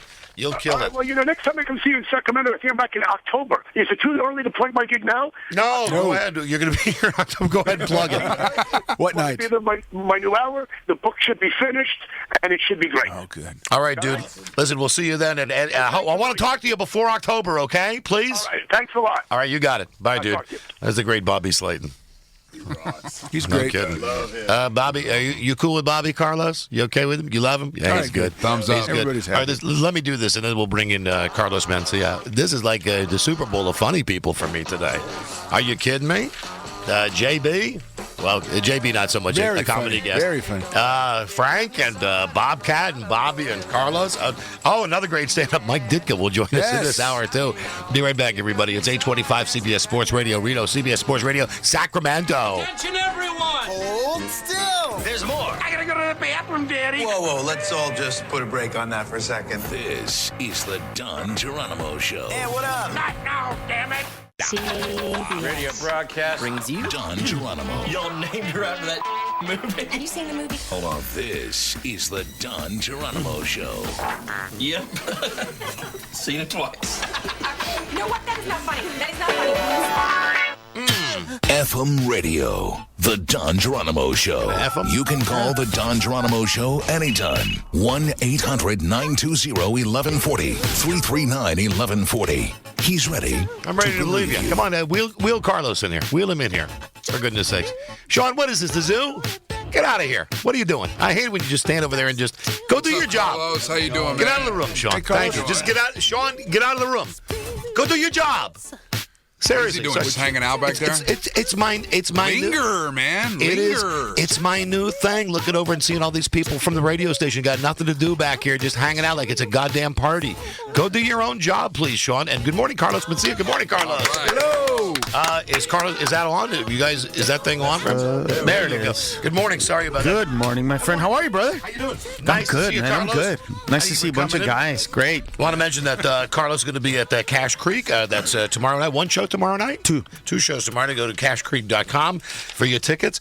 So listen, Bobby Slayton on the show a second ago. That was awesome. I love him, man. You heard. Now listen, I'm so past this whole thing with you stealing jokes. That is just so... But how do you react when someone like Bobby brings it up? It's just got to be part of what you do now, right? You don't. It's interesting that when I had a TV show, I stole jokes. Now that I don't anymore. Interesting. And you should know this about me, You don't Carlos. worry about that. I'm in radio, and my motto is: if you like something I do and you're stealing twice. Because there's you already did it. Somebody already did it. Yeah, there's nothing original. There's everybody. And don't you think that about comedy too? That we're all just looking for the funny aspect to whatever the story is. Everybody's chasing the funny, right? Yeah, but I mean, comedians, when all of us are young, we were somebody else. You know, whoever that is, whoever we emulated. I mean, you can ask, you can ask any.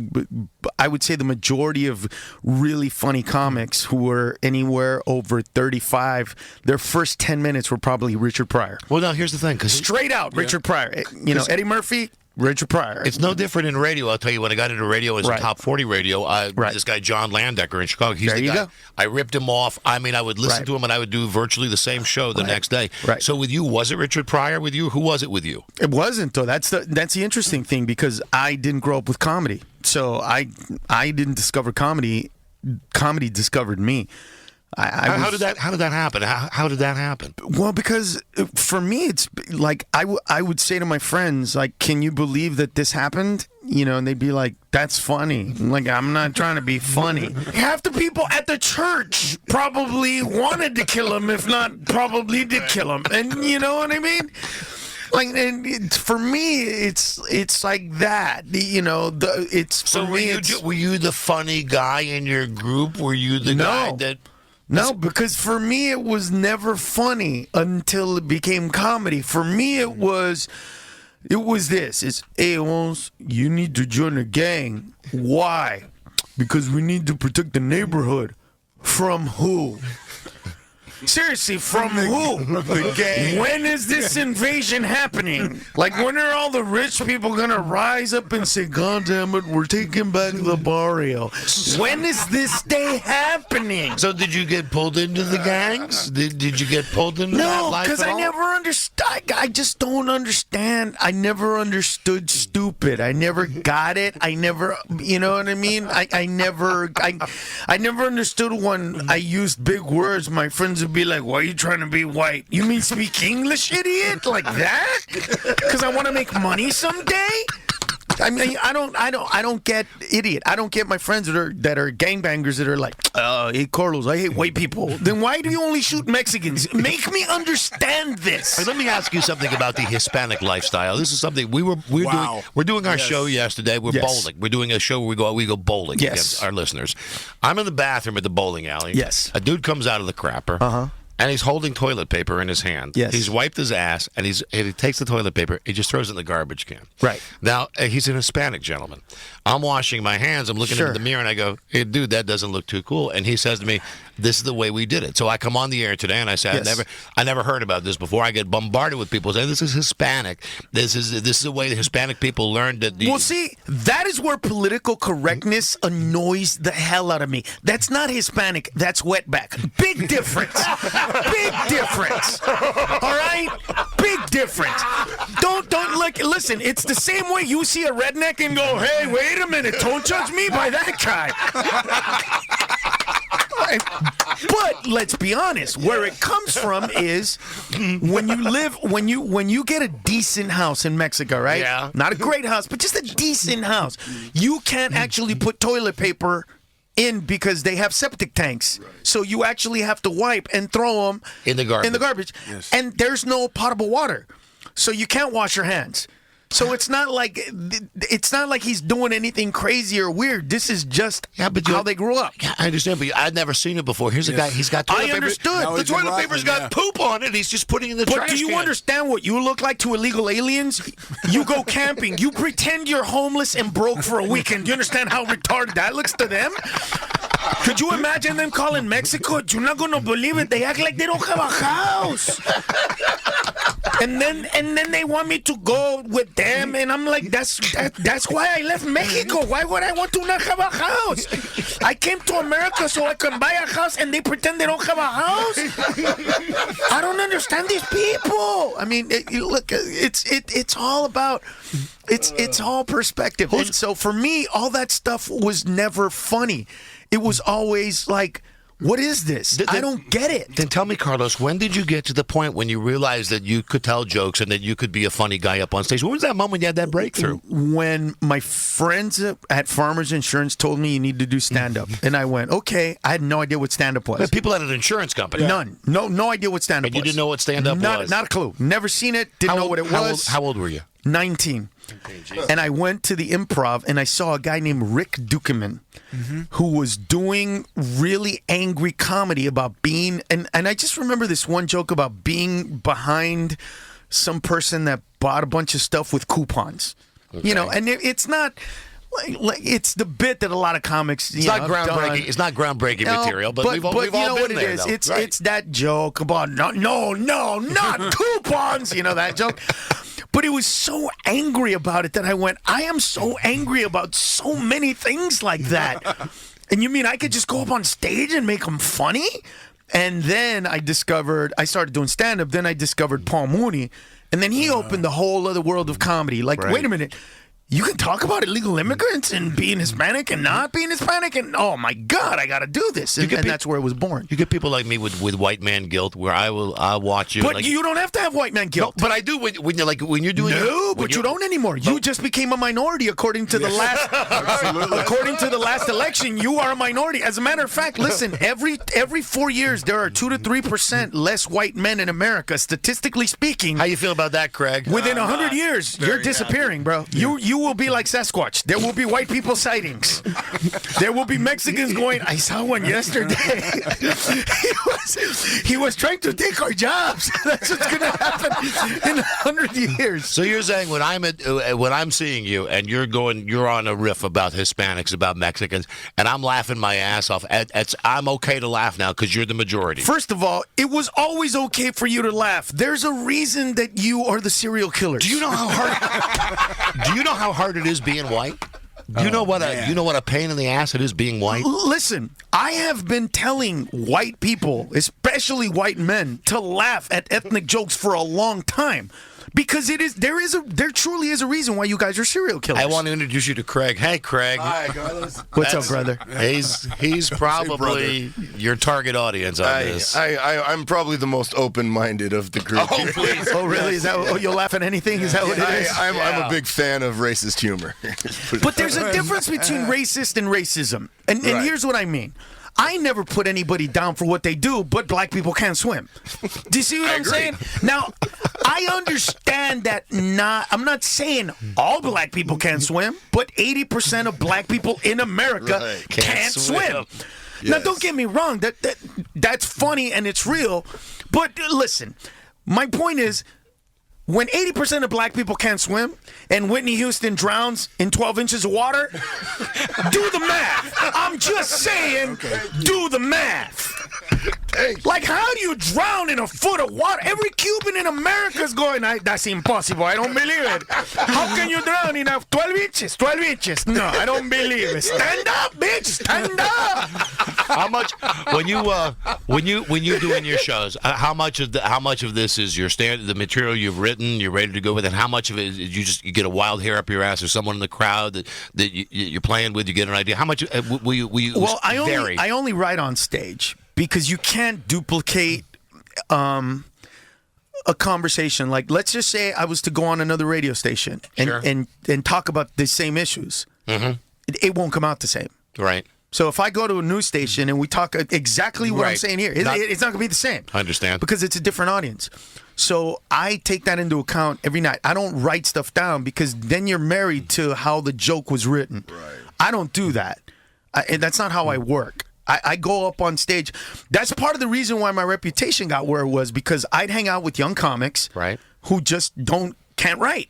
You know what I mean? For me, writing is easy. The hard part was formatting my brain to accept information in a specific way. See, I come from a background, I have a degree in electrical engineering. Okay. So what I did when I first started doing stand-up was, how do I want to be funny? And then once I did that, I programmed my brain to accept information, all information, in that manner. And so from that point on, it all funnels through that. So when other people see, like, first of all, okay, let's say Superstorm Sandy, right? As soon as they say Superstorm, I'm going, there's a joke. Because as Americans, we're bitching about a storm. It's not even a hurricane, not a tsunami. It's a storm. Right. Like, that's how gay we are. You know what I mean? There's a tsunami that killed 100,000 people in India, and we're like, oh, but it's a superstorm. Like, really, bitch? Meanwhile, in India, they're like, every woman is dead. There are ducks floating everywhere. I don't know what to do. What? They're bitching about the storm? You know? So, is there anything about format? Is there anything, dude, that you wouldn't make a joke about? I mean, nothing. Nothing. Nothing. 9/11. Nothing. Sandy Hook. Nothing. Nothing. It just depends. Sandusky. Nothing. Nothing. But see, here's the deal. It depends on. It's all about how you come at that topic. Is what it is. You know, I don't do the kind of stuff that got Gottfried in trouble.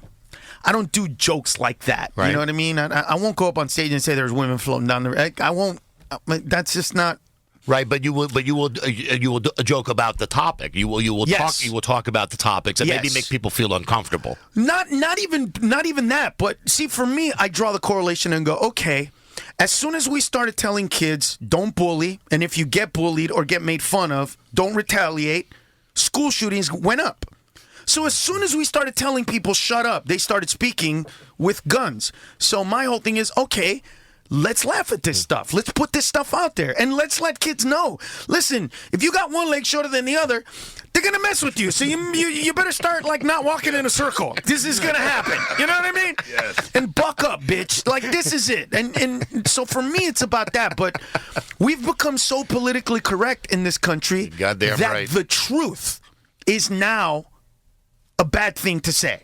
The act, just a matter-of-fact truth, you know what I mean, is a bad thing to say in this country now. Damn right. And I'm just not that guy. I will never be that guy. I will never be the person that, like, I used to hate stupid people, and if you're stupid, I don't hate you. I just want you to please acknowledge that you're stupid. That's all I want. But don't you think that they're so stupid they think they're smart and they will never acknowledge the fact that they're stupid? It's not their fault. It's parents' fault for telling these kids when they're younger, you could be president someday. You know that little dumbass is never going to be president. But they believe you. They believe you. And then what happens is they end up getting a job at, like, McDonald's, and then we get crappy service from that idiot because in his head he's going, I should have been president. No! I asked for no pickles. I didn't even ask you to do more. I asked you to do less. How am I the bad guy for wanting no pickles? Like, but at least, see, think about this. Let's say you went, no pickles, and you got mad, and you're like, I said no pickles, and they looked at you and went, sorry, I'm really stupid. You'd be like, oh my God, I am so sorry. I am so sorry. I am such an ass. I cannot believe that what is wrong with no pickles? How spoiled am I? I'm gonna eat the pickles. I'm gonna eat the pickles. How would you use, Carlos? How would you use that theory if you're driving? And then, like, for instance, this happens to me all the time. I'm sure it does to you too. I'm getting on the freeway.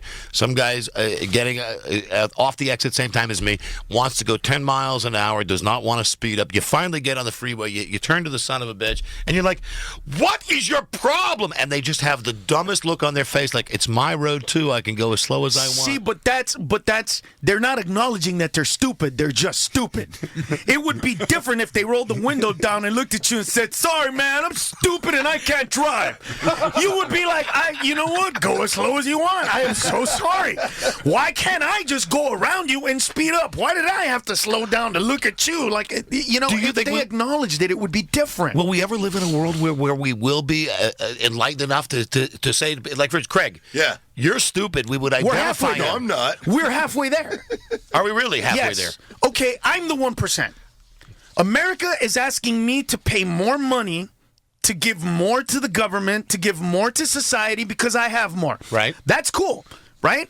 Because I come from a huge family, Hispanic, we were poor, right, and we grew up. If one of us makes it, we all make it. So I understand. I give more to my mother and father than my brothers and sisters do. So if my brother gives my dad $20, my dad's happy. If I give my dad $500, he'd be like, wow, $500, Mr. Rich Man. It must be hard to write a check with that many zeros. You know what I mean? He expects me to give him more. I'm cool with that. So America's already saying, hey, man, you are smarter. You make more. You're doing better. Give me more. Now I'm just saying, let's acknowledge the opposite side of that. Let's acknowledge the dumbass, too. If I'm the smart one making a lot of money, let's acknowledge that idiot who has more kids than me and less money. Let's acknowledge him. Because stupid people have more babies than the rest of us because they don't know they're stupid. Whereas that's why God, you make a lot of sense, Carlos. Listen, you really do. Forrest Gump, I love the movie. A retard. But he knew he was. He's borderline retard. No, but he knew he was. And at the end of the movie, I'm not a smart man. He never shows fear. Never shows fear, never shows anything negative until he realizes that he has a kid, and his only fear is my kid stupid like me? And that's what we need. We need people to know that they're stupid so that when the woman's like, hey, let's have a baby, he could be like, wait, what if he turns out like us? Maybe we shouldn't. Are you a believer in the theory of retard strength? Someone where, like, God makes their brain so small that he lets them do stuff like lift cars with their hands and stuff like that. No, listen. I have family members that are mentally retarded and have Down syndrome. Oh, do you? I'm sorry. Yeah, no, don't be sorry. It's life, man. I didn't mean to offend you. No, I'm not offended. I'm saying they don't have retarded strength. No, they don't have it. Okay, well, thank you. Thanks for answering my question. You know what it is? What? They just don't have that part of your brain that goes, maybe I shouldn't punch him this hard. That's what they don't have. You know what I mean? They don't. Let me put it to you this way. Yeah. If mentally retarded people were in the MMA, there would be no tap-outs. That's all I'm saying. It's not that they're stronger. It's that when you're tap tapping them, they'd have no idea. Your ass would be choked out with a broken arm. Going, I tapped out. I don't know what the hell that means. That is a great idea. And it's my job to choke you, and I choked you. Now I'm the winner. Now you're going to see where I steal from you, because that's going to be my bit now. You're more than welcome. I want the RUFC, the Retarded United Fighting. What Ultimate. The Retarded Ultimate Fighting Fighters. Absolutely. No, but you don't know what happened. This is what happened from the get-go.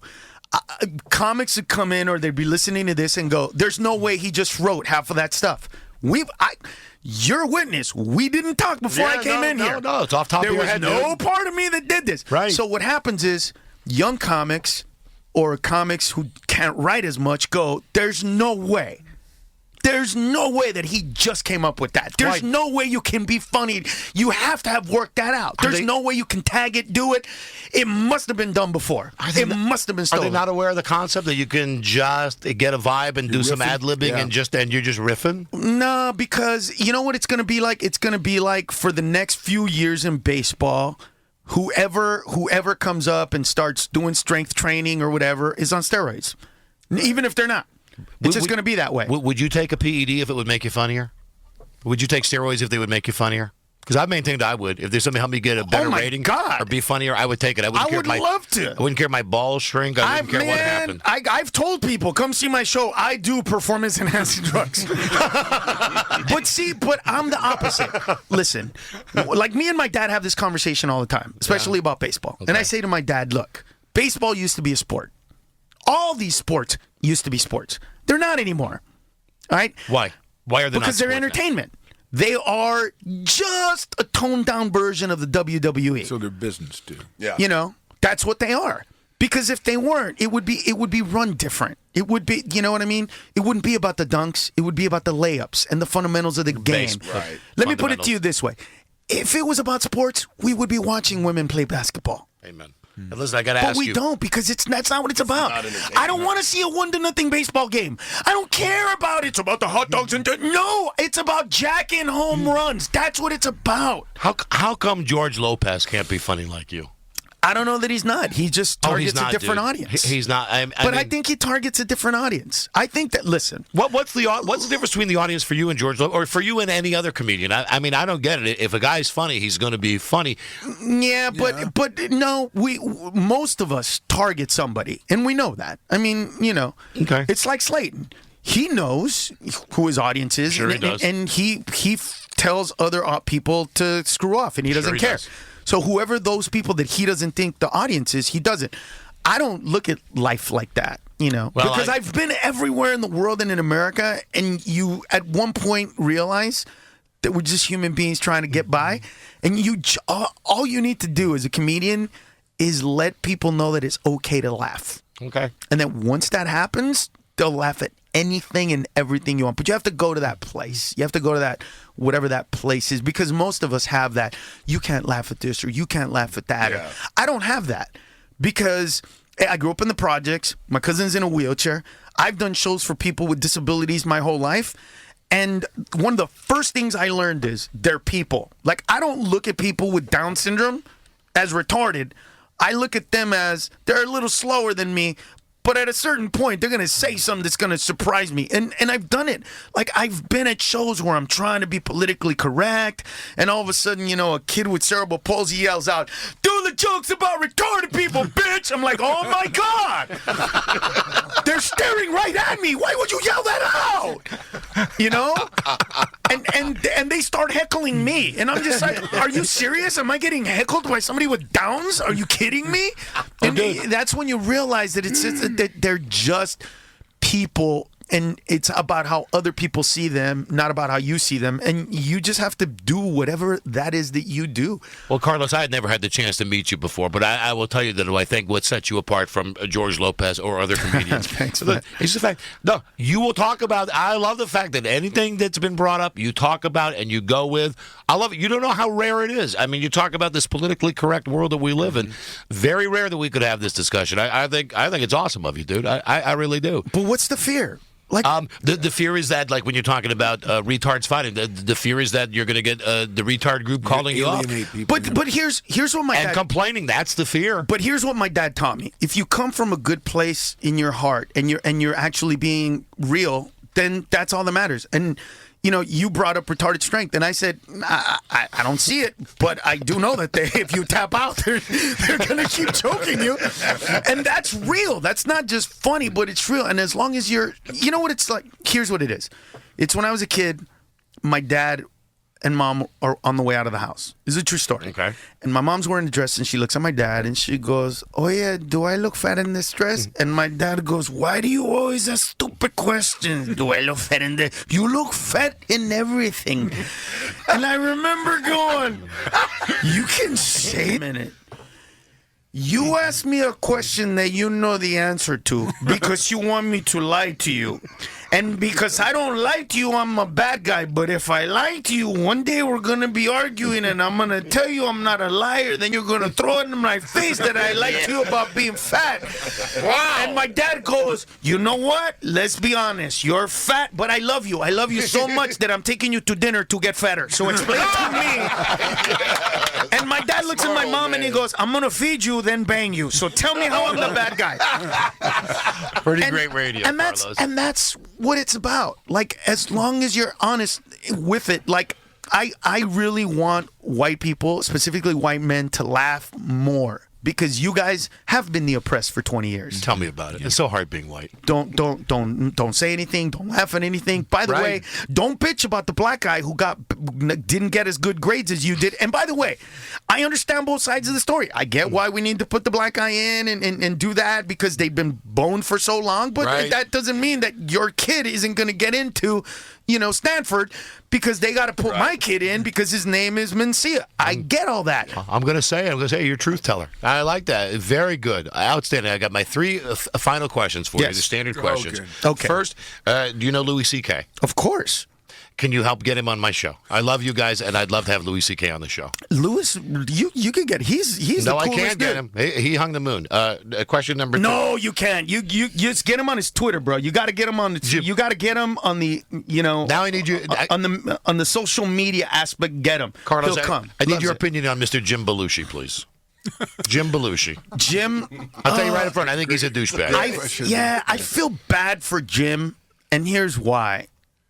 I cannot imagine what it's like to never be good enough in the eyes of anybody old enough to remember. Regardless, I mean, let's be honest. He's more successful than his brother ever was.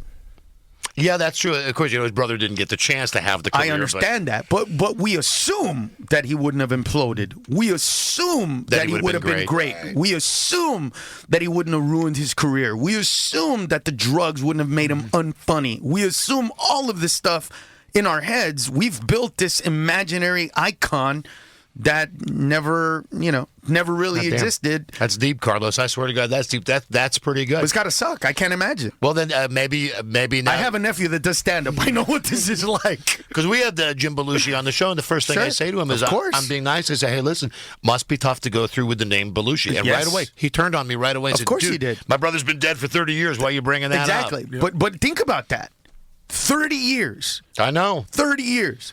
And that's kind of why I feel like at this point, like I feel bad for Rogan. Because now every time Rogan goes on something, they got to ask him about Carlos Mencia. About you, right. Like, how bad does that suck that a dude that you hate, you're basically married to?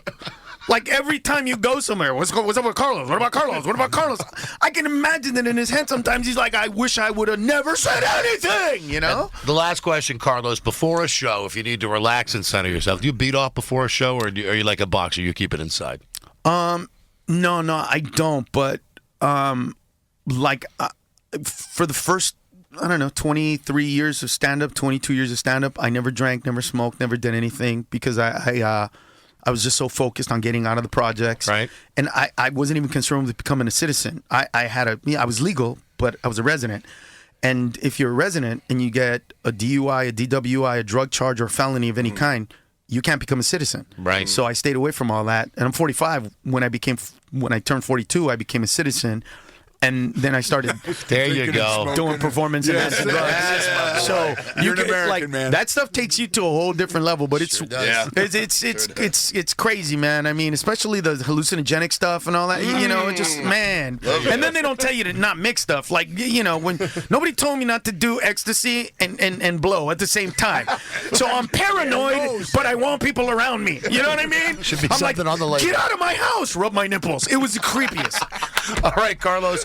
I want to thank you for a great half hour, dude. That was, I thought, entertaining. I love you, brother. I love you. That was awesome. Now you know why people. Now you know why a lot of comics don't like me. This is why. Now you know why. But I'm a Carlos Mencia lover. I know, but now you understand. Though. Truth teller, you. Now you understand. Thank you, Carlos. Before you go, could I please ask you? This is Phantom that does the news on this Carlos, show. how you doing? If we could just get you saying, "Hey, this is Carlos Mencia, and here's Phantom with the news." Of course. That's it. Okay, we're rolling.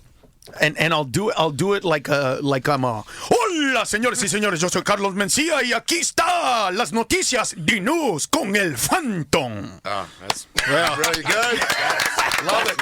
Everybody go see my man Carlos Mencia. That's at Cache Creek tomorrow night. 2 shows. Go to cashcreek.com. Funniest show you'll ever see. I guarantee it. Thank you, Carlos. Get out of here. It was a pleasure to meet you. Dude. You're welcome, brother. Seriously. Thanks. You got to get out now. I appreciate it. I have people leave while Okay, I'm still I'm sorry. on the air. All right, good. I will leave. See Don't ya. forget your headphones, dude. Don't forget your headphones. Hey. There you go. All right. I got nervous. Sorry. See you later. It's all right, man. Thank you, dude. Awesome. Thank you.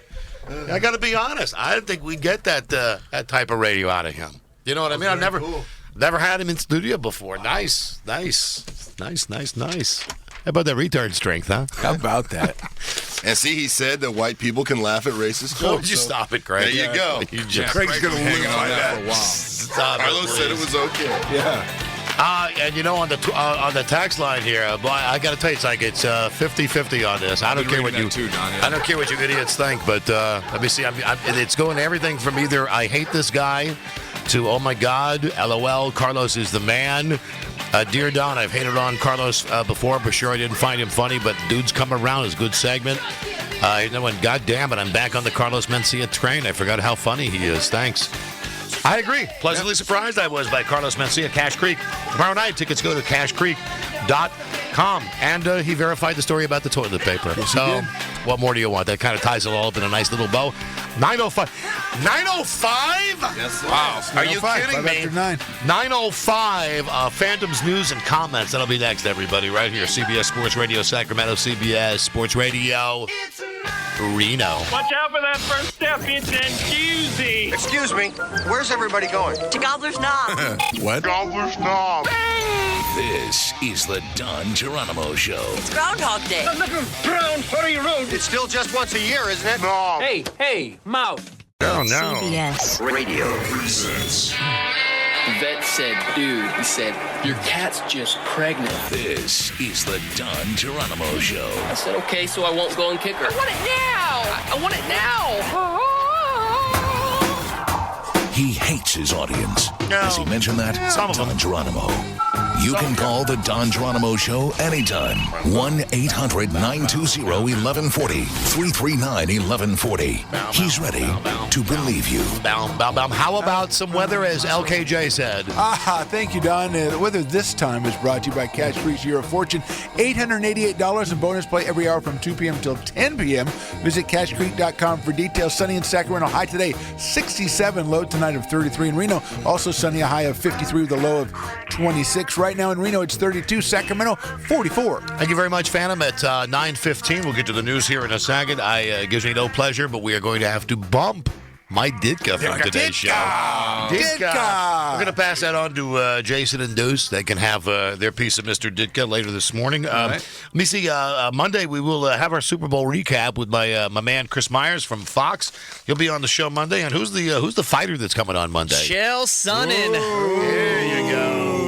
That's a big name, Joe. Nice job. That was like that was a Wheel of Fortune, dude. Like, look at this studio. Well, he's one of the big names in MMA. Yeah. That's going to be fun on Monday. Super producer. As previously mentioned, Joe Rogan said about Chael Sonnen, no one since Muhammad Ali has talked the talk and walked the walk like that guy does. So he's a great interview. I'm glad Carlos brought Joe Rogan up. Joe Rogan, who I'll be seeing tonight in Las Vegas. Name drop. What time is your flight? I don't know. Okay. I'm glad Carlos brought it up, so I didn't have to. And all you idiots on the text line that texted me like, "Hey Don, don't be a pussy. Right? Ask him about Joe Rogan." Gee whiz, like he said, like it's not been out there a million goddamn times already. I swear to God. So what a weekend for little Joe. Listen to this Paola Express he's got going this weekend. He goes to Vegas tonight. He's going to go see Joe Rogan tonight.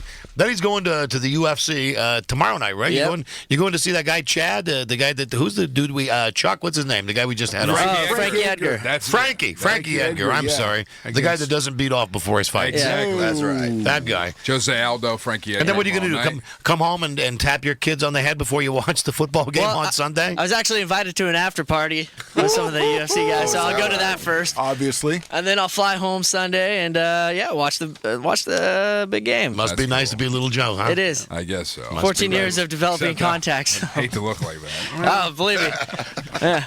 It's not nice to have what little Joe has, but outside of that. Oh, don't speak of yourself in third person. What? Don't pull the Randall Cunningham here. Don't speak of yourself in third person. I am a little jealous that he is going to the UFC, though. Little Joe because is the card is so stacked. Little Joe is sad for you. Yeah, I bet you. I did. Little Joe made plans to exclude me. No. Speak about yourself in third person. You might as well say Drew is upset at little Joe. Drew is mad at little Joe because the other day Drew was in the office with little gay Joe Pittman. Phantom was in there. Yes, and Drew was trying to come up with weekend plans. So Joe was talking about the big UFC fight. Don was listening through the wall. Don was, yes. As I always do. So Drew told Pittman he'd be interested in going. And Pittman said, okay, well, I think it's this, and we're throwing prices around. I thought it was on Sunday for some reason because I thought that Drew thought that? Drew, thank you. Drew thought that the UFC was on Sunday because it was a super fight, so Drew was mixed up in his head. Thinking little Joe Pittman would help his friend Drew out and tell him, no, it's on Saturday. Then I could have made it. Yeah. No, he Drew could have made it. Yeah. He books the flight. Little Joe had no clue that Drew was retarded. So little Joe didn't know that Drew didn't know the fight was on Saturday because there's never been a Sunday fight. Even Don knows that everybody knows that you guys are all retarded. Yes. I mean, little Joe knew that Drew was retarded. Phantom suspects that. So instead, what is Drew doing this weekend? Well, Drew is going to PBR tonight, Sharks game tomorrow night, and then I'm hanging out at the Wood Creek for the big game party. See, Craig is jealous of Drew. Very. Drew has a great weekend. Yes, Drew does. Craig's very jealous. See, Craig's trying to get himself in the mix here. Craig's not trying to make it about himself. He would sound like an arrogant prick if he did everybody. That. Don's going out to eat with Jeff Tarbell tomorrow night. Trump card! There you go. That just beat everything. Craig's very jealous now. Deal with it, bitches! Slow Joe is walking his dog and hanging out. Don't care. Right. Okie dokie, Slow Slowkey. Joe thinks that little Joe is way keyed up for his weekend. Joe! Hi, Joe! Slow Joe could invite Craig over to hang out. Oh, my God. Joe! Craig's going to be busy. Jesus Christ. Hey, listen, you stupid texters. Hey, just don't let Don interview the UFC guy. Keep it classy, not trashy. What I got does this that way. mean? Listen, hey, the best part of this show, I'm a good interviewer. F you if you don't know that. I'm fantastic one-on-one with people if I say so myself because no one else says it. Listen, Phantom thinks that. And that UFC guy, thank you. Don appreciates it, Phantom. Don knows that Phantom's really about the only loyal person in this room. No, that's not true. Don thanks Phantom. No, I'm not in that room. Craig's offended over here. Yeah, Drew's a little upset, but I will say this. I don't have much place to say. Don loves Drew, and Don loves Drew's brand new Adidas tracksuit. Phantom agrees with Don on that. If the UFC had a problem with Don's interviewing skills, they probably wouldn't have given us Chael Sonnen after Frankie Edgar was on. Drew agrees. I think they're fine with that. But here's the thing: Don has an audience, so the UFC doesn't really care if Don asks the fighters about beating off before a fight. I think Chael Sonnen would enjoy that question. I bet he does. Beat off, I mean. Slow Joe thinks Drew is wearing the Reverend Run collection today. Yeah, and Drew thinks that Joe Ardenger's smile looks like Stonehenge. Slow Joe thinks Drew's an ass. Drew thinks Slow Joe's right. Easy, boys. Well, let's go right to the news because Don just heard Little Joe answering the phone. Phantom heard it too. No time for a phone scan today. We'll roll with that on Monday. Hey, out of time. I had one for you too. No time for Ditka. Yes, we did. Craig had one too. No time for a phone So did scan. Phantom. Well, Don says, Craig, Drew, everybody hold on to them for Monday. Got it. Okay. And now the intro for Phantom's News. Here we go. This is Frank Caliendo. Here's Phantom with the news. Hey, it's Bobby Slater. Now I got to go. See, it's Phantom with the news. Really exciting stuff. Go ahead. And the weather, we'll talk about Dad and the Kings. Nobody gives a rat's ass, but it's your show, not mine. Okay. Hi, I'm Julie Chen from Big Brother, and this is Phantom with the news. Hola, señores y señores. Yo soy Carlos Mencía y aquí está las noticias de news con el Phantom. There you go. I forgot my own personal highlight from today's show would be very early with JB. With JB had his early sleepy voice. Oh, Don. Yeah. I can't throw a football at Julie Chan. He said something about his balls and stuff. I went to isolate that. Yeah. Alicia, what's her name? Alicia Tyler? Who's the girl on Aisha Tyler. Aisha Tyler. Aisha Tyler is throwing her balls at me, Don. No, I'm just tired. This is JB, James Brown. I can't throw a football at Julie Chan. Sure you could if you tried. Sure you could. All right, Niner 22, and now here's Phantom with the news. Good morning. Good morning, Don. 9:22, as you say. Time to discover. Phantom says it like Don says it. Time to discover McConnell Estates award-winning wines in Elk Grove. Visit McConnellestates.com. Jimmy's going to put the moves on Elaine. I'm just going back to Seinfeld again. I know, and that makes me think about often they go to Jerry's apartment and go to the bathroom. Phantom and I were incredible. In this discussion before the show today. I'm sorry to interrupt on your news time, but this is I asked you. Our breaking story. Phantom had the question. How come they go to the bathroom so much on Seinfeld? And I followed it up with, they go number 2. George craps in Jerry's house. Kramer craps in Jerry's house. He lives across the hall. Yeah. I don't know if Elaine craps, but she spends a lot of time in the bathroom. She does something in there. She slams the door and goes in and does her business. And George brings the newspaper in with him. Yes, he does, and takes his shirt off. Yeah. Runs out with his pants down. Oh, that's the best one. Vandalay Industries! Yesterday was one of the all-time showstoppers. It was one of the best ones because it was the one that was the pool boy, and it was movie Ramon. phone. And more importantly, it was a George divided. Yep. Worlds collide. Worlds collide. Yes. The George you love. Bawdy George. Coffee shop George. Liar George. When relationship George comes through that door, the George that you know and love ceases to exist, Jerry.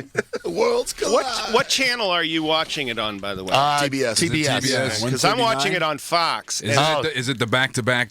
They run hour 3 in a row on TBS. Joe, you have to get cable to be able to watch it on the TBS. No, I know, but on Fox they're like in the first or second season. Like yesterday was the barking dog episode, and Kramer's real young with short hair. Yes. Yeah. And do you guys remember the episode where I think it had something to do with looking at that picture where you stare at something Mr. until Pitt. you see the picture. Yeah. Mr. Pitt. It might have been a different episode though, with the same topic because George went into the bathroom at a party and was staring at something on the wall. Was it the magic guy? Yeah, maybe because he came out of the bath. He went in to take a crap and he came out without a shirt on. Yes. That's all I remember. Yeah.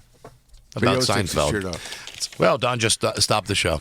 Maybe Phantom can help Don restart the show now at 9:25. Phantom will do his best, but Phantom wants to say that Don is a great interviewer, one-on-one. Oh, And Don, people that don't know that are just wrong. Don appreciates that, Phantom. The Super Bowl commercial, some of them leaking online. Which is why you and I will be here long after all these other cockroaches are gone. Just the 2 old farts. Well, I don't think Joe will be back from Vegas till about Thursday, so I don't think I'll have to worry about him. Right?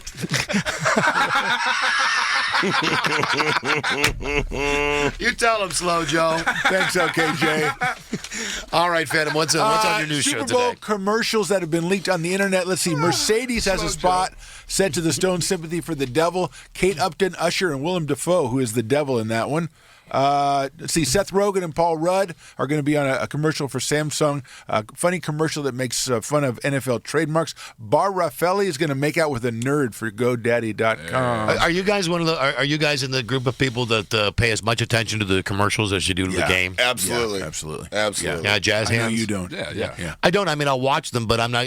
For me, the commercials are a time to go to the bathroom, get something to eat, Make a sandwich, things like that. But if there's something great, it's the magic of DVR. I'll come back and watch now, it are again. you a Kaylee Cuoco fan? Is that the Big Bang That's Theory? Penny, Cuoco? yes. Sorry, Cuoco. I'm not nuts about her. She No. plays a genie for Toyota. I don't see it with her. I mean, on the show where everybody's ugly, yeah, she looks pretty good. Yeah. But I mean, I just don't see it. I think she's It's the hot. Julie Ryan syndrome. Craig likes her.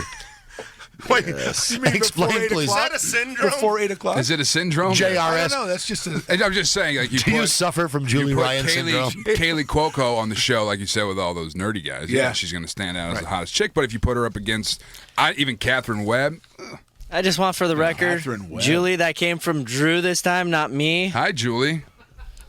She's out in the hall. Okay. Okay.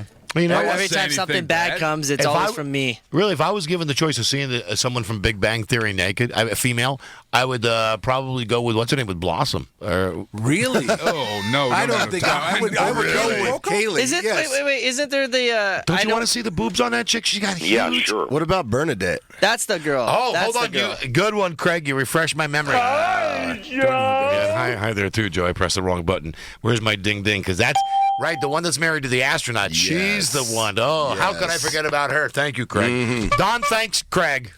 Well, Craig says you're welcome.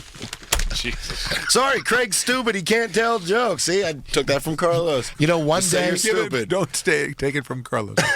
How long do you think we could last if we did the entire talk about yourself in third-person show? If we did it for a whole third-person show? whole show, third-person show. I think we can do the first hour solid. Little But I Joe think- thinks we do fine. Craig thinks the whole crew could do it. Phantom, Drew, Don, and Craig would be all right. Don's already sick of it. Don's feeling bad he brought her up in the Phantom's first already place. sick of it, and Don's sick of it. Drew likes it. Craig does too. Little Joe's indifferent. What is Slow Joe? Retarded. Also, another commercial with a woman who's hugely overrated. GoDaddy.com is going to have a commercial which is a bunch of couples arguing about registering domain names, and it features a cameo by Danica Patrick, who is actually properly clothed to change of pace for GoDaddy. I think she's huge. Whoopity-doo! That's a big old waste of money, isn't it? The GoDaddy commercials. Whoopity-doo. Whoopity-doo. What is whoopity-doo? That's the off-brand soda. Whoopity-doo! That's the no-name soda that the hairless Safeway family buys. version, yes. Right. Whoopity-doo. Whoopity-doo! Got a case of whoopity-doo. Whoopity-doo. Give me my pen back so I can write down whoopity-doo. Whoopity-doo, everybody. Whoopity-doo. You tell them, Craig. It's a nickel. Dude. Hold on, from our text line. Hey, guys, the Seinfeld with George coming out of the crapper with his shirt off, well, got to reset it, is also the one where he eats an eclair out of the trash. Oh, yes. Classic. That's a good one. It's right on top there. Dear Don, can Drew please tell you that MMA fights are three or 5 rounds? Hey, shut Yes, up. we Go to figured that out hell. yesterday. Shut it, man. Whoopity-doo. Don knows 916. that. Blossom, Don, WTF is wrong with you, dude? Hey, listen, you know what? I'm a fan of sweater puppies, okay? Check it out. Does it say WTF is wrong with you? WTF. You're right. That would be redundant, Just say wouldn't it? WTF. What, Yeah. WTF. Right. Hey. 'Cause Hey. That means what the F. Yeah. What the F. Well, hold on. What the F is It's wrong not with you, dude? redundant. Yes, No, it is. I guess it's not. Hold on. No, say it in your head, Phantom. It's What, not. what the frig is wrong with you, dude? But it's implied. If you say what the frig, then it's implied. There you go. Don agrees with Phantom. Little Joe thinks Phantom's a little old. Phantom can't hear Joe. Drew concurs. Phantom isn't surprised. Dear Don, Slow Joe has a full weekend of skulking and lurking behind the bushes around his apartment complex. You're right. When the world is a wasteland, Phantom and Don will be in the old folks' home doing a show for stray dogs, like the old guys on the Muppet Show. You mean the guys that used to sit? awesome. The guys They're that sat awesome. the guys that sat in the balcony. Yes. I can see that. Waldorf and Both you guys somebody- in the corner, nothing's plugged in, just wearing headphones. And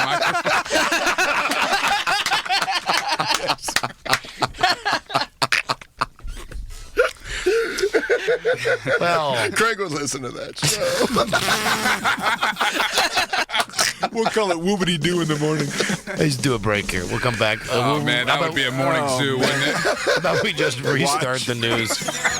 What is the next story, Phantom, when we come back? Oh, I've got news for you when Six is going to be on TV. When who? Sticks. Oh, Sticks. Yeah, I know you're excited about that. Be right back, everybody. CBS Sports Radio, Sacramento, CBS Sports Radio, Reno. Watch out for that first step. It's a doozy. Excuse me, where's everybody going? To Gobbler's Knob. What? Gobbler's Knob. This is the Don Geronimo Show. It's Groundhog Day. A little brown furry road. It's still just once a year, isn't it? No. Hey, mouth. CBS. You're thinking those are the biggest boobies you've ever seen. And I'm not afraid to admit. This is the Don Geronimo Show. Oh, see, now you got me all excited. They're coming back. Did you say steak? Any way you want it, that's the way you need it. Any way you want it. Get it? The Don Geronimo Show. Get you it? can call the Don Geronimo Show anytime. 1-800-920-1140. 339-1140. He's ready to believe you. Right? Whoopity-doo. Hold on. I had a follow-up to whoopity-doo. Shut up. There it is. Whoopity-doo. I'm going to hang up on you, you son of a bitch. Whoopity-doo. Damn it. Whoopity-doo. Did Grant sneak in there? Whoopity-doo. I got Grant here. You might as well stick some down your throat and just gag. Whoopity-doo. You messing up my phone. Whoopity-doo. Ain't nobody got time for that. Whoopity-doo. Yes, indeed. Thank you very much. Whoopity-doo. Same train. Whoopity-doo. Okay, faggot, what's next? Whoopity-doo. Venereal disease. Whoopity-doo. That's a bunch of crap. Whoopity-doo. Hey, good job, Brainiac. Whoopity-doo. The name of the game is Ballbuster. Whoopity-doo. I pooped my pants. Whoopity-doo. I masturbate a lot. Whoopity-doo. Whoopity-doo. No, hold on.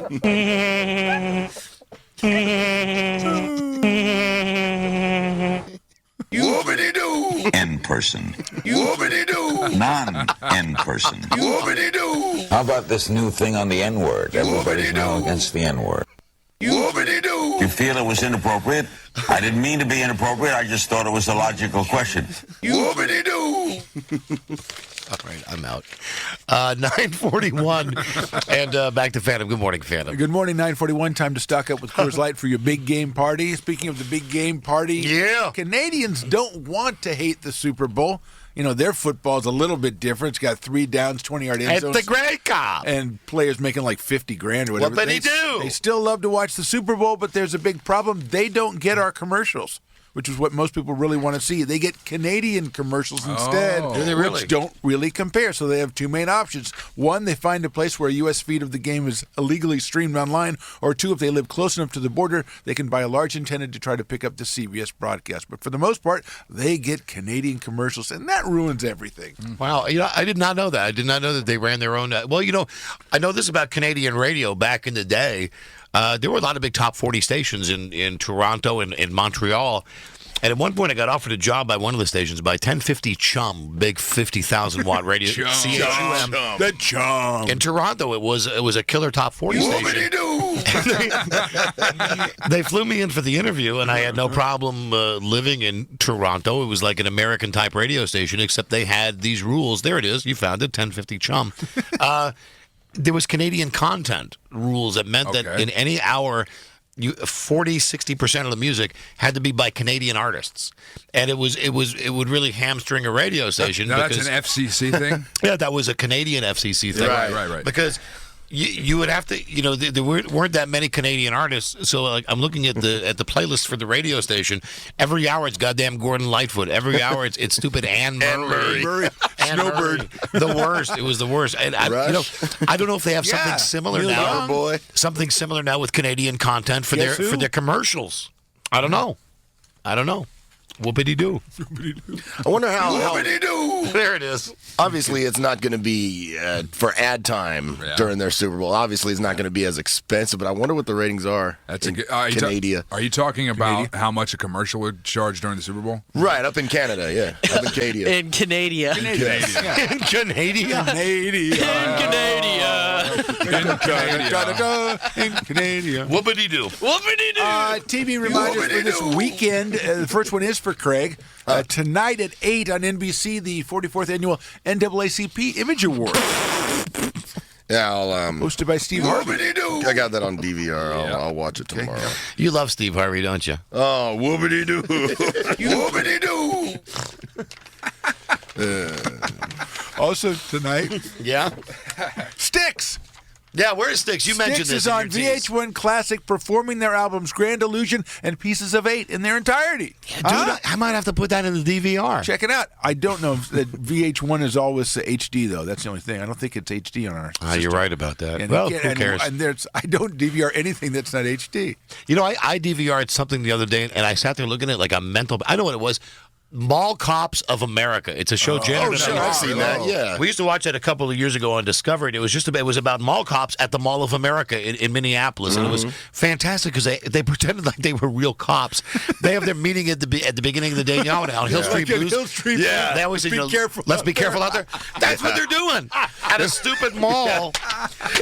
And they're going out and they're like, careful. sometimes I come out here, I don't know if I'm coming back. Paul Blart. It's exactly what you're talking about, Phantom, that I put it in the DVR. I will go to watch the first episode and go, oh, what are we playing here?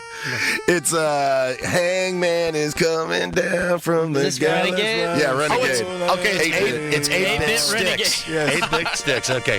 Anyway, I ended up. I had 10 episodes and I deleted them all. For just what you're talking about. Not HD because it looked like I was rubbing my eyes. I had like ginger ale in my eyes and I couldn't see right. How did we ever get by without HD? How did we ever manage? I don't know. No idea. I love how we're playing the Sticks 8-bit, and the story is about 3 stories past. That's all right. We're working on Slow Joe time today. Okay, Jay, baby. Saturday TV reminder, CMT Crossroads. Last year, their Super Bowl version had Steven Tyler and Carrie Underwood. This year, Rascal Flatts and Journey. Which is why Joe played Journey. Absolutely. I can't watch Journey. That's Journey I can't with that, watch it with because the little guys. Polynesian guy, yeah, right? the Filipino guy's the lead singer. I can't watch it. No, That just got an amazing voice. Yes, he man. does, I Craig, love but I'm watching it. I'm not listening. I'm watching it, and he's a Filipino guy. I can get down on Journey. Close your eyes. Pretend you're blind Neil for a day. Yeah. Wow. And on Sunday, Or of course, open your eyes and stare blindly into space and the sky while you sit by yourself. And everyone leaves That's you. true. If I want to have a good time. Do you remember? I was just thinking of the time. My favorite Blind Neil stories. We're all having our fantasy football draft. Yeah. We're hanging out in the patio. Now, Blind Neil pulls out a roach and lights it up, and he's like, "Hey guys, you want to share?" And We're it was sure. the worst brown bud, wasn't It was Bammer. It was and I'm so standing in bad. front of him. I pretend to take it and give it back to him and walk off, and he's sitting there having a conversation with me who's not there, smoking this roach, and I'm already walking back into the crowd. Do you remember we're looking at each other going, no, we're I'm not using touching hand that, signals yeah. going, we ain't touching this. That was some Bammer. Yeah, that's some good stuff We there, always Neil. use hand signals with Neil. Didn't we have that discussion of how's he going to know if he's buying good weed or not? I mean, beyond the sniff test, how's he going to know? Oh, I don't. Plus, Exactly. You could do the No, old son. bait and switch. You could say, "Here, Neil, smell it," and he goes, "Oh, that smells And then great." selling the bunk. Then you sell him a bag of Like, sticks and seeds. And we all know his other senses aren't enhanced at No, all. they so. are not. No, they obviously aren't because you kicked the crap out of them in that boxing match. Well, They technically, backed into each other. They have no technically, idea Blind what they Neil was the winner. Technically, Technically, he was the winner. but you know, boxing's Phantom fixed. thinks Joe won. Craig does too. Phantom's right. Craig's right. Drew likes Pittman in that fight. Yeah, Drew's right. Tony Lopez, though, is an idiot. Craig thinks it was a damn Now, travesty. wait, you're talking about Tony the Tiger, not Tony fighter, Lopez not from Well, you- Channel the 13. TV. I'll let them figure it out. You'll not see what we see, man. You'll not see what we see. All right, what's next, Phantom? Sunday TV reminder, of course, Super Bowl 47. Alicia Keys, the national anthem, Beyonce halftime show. After that, CBS has given the spot to Elementary. That's following the Super Bowl. And that night is probably a pretty good show. Craig Ferguson's Super Bowl special at 11:35 with Steve Carell, Channing Tatum, Neil Patrick Harris, Drew Brees, and Julie Chen. Hey, listen, I maintain that this thing about these kids from Sandy Hook singing, this is going to be a controversy that we're going to hear about on Monday. I brought this up very early this morning with JB, with James Brown. I just think it's wrong to bring this into our Super Bowl. I really do, regardless of which side you're at on guns in America. to bring these kids out from Sandy Hook and have them sing America the Beautiful, all we are going to be thinking about is those poor little kids that were shot. I don't want, listen, I don't want, am I so wrong for saying I don't want real life getting in my Super Bowl? If you want to honor these kids, let them come to the game. Let them meet the players. Let them go out on the field and throw a ball around before they. That's great. I agree. The kids have been through a whole hell of a lot.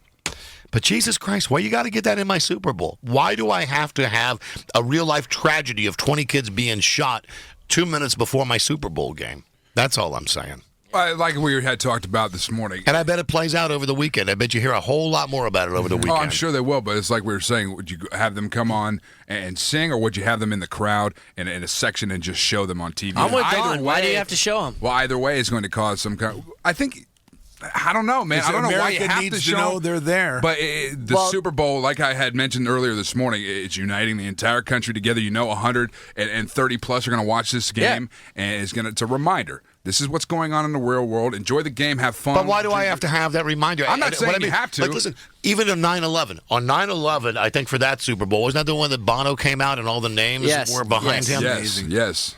I'm okay with that. That's a tribute to those people. They didn't bring out the families of the people that had been killed and brought them out on the stage in front of us.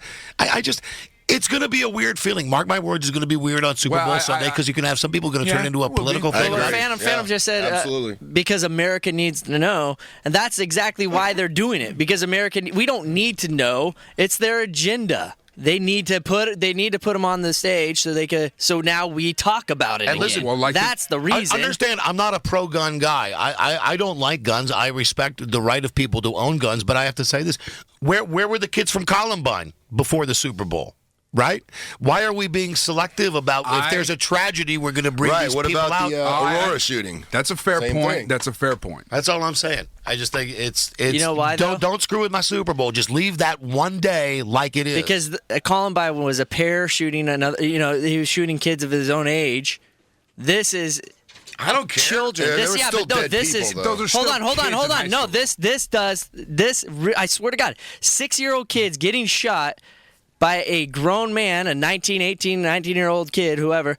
That's a much bigger story, or in the eyes of the general pop, because you're taking it to children. You're taking it to. I get that. So now you bring these children out, and you have these 6-year-olds sing to you.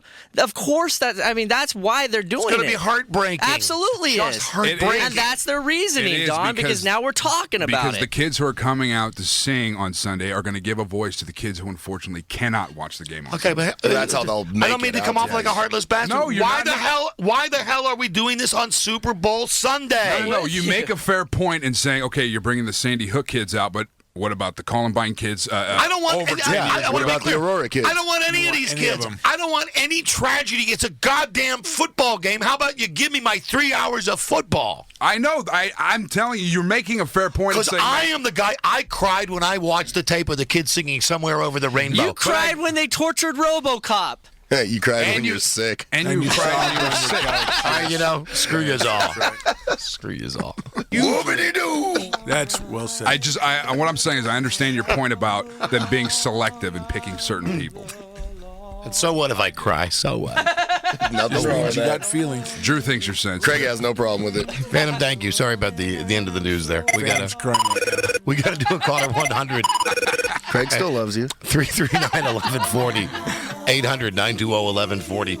Listen, I will take the first 5 calls, starting with caller number 100, to get tickets to go see Carlos Mencia tomorrow night, okay? Wow. Caller 100, we'll start with you, and we'll be right back, everybody. CBS Sports Radio, Sacramento, CBS Sports Radio, Reno.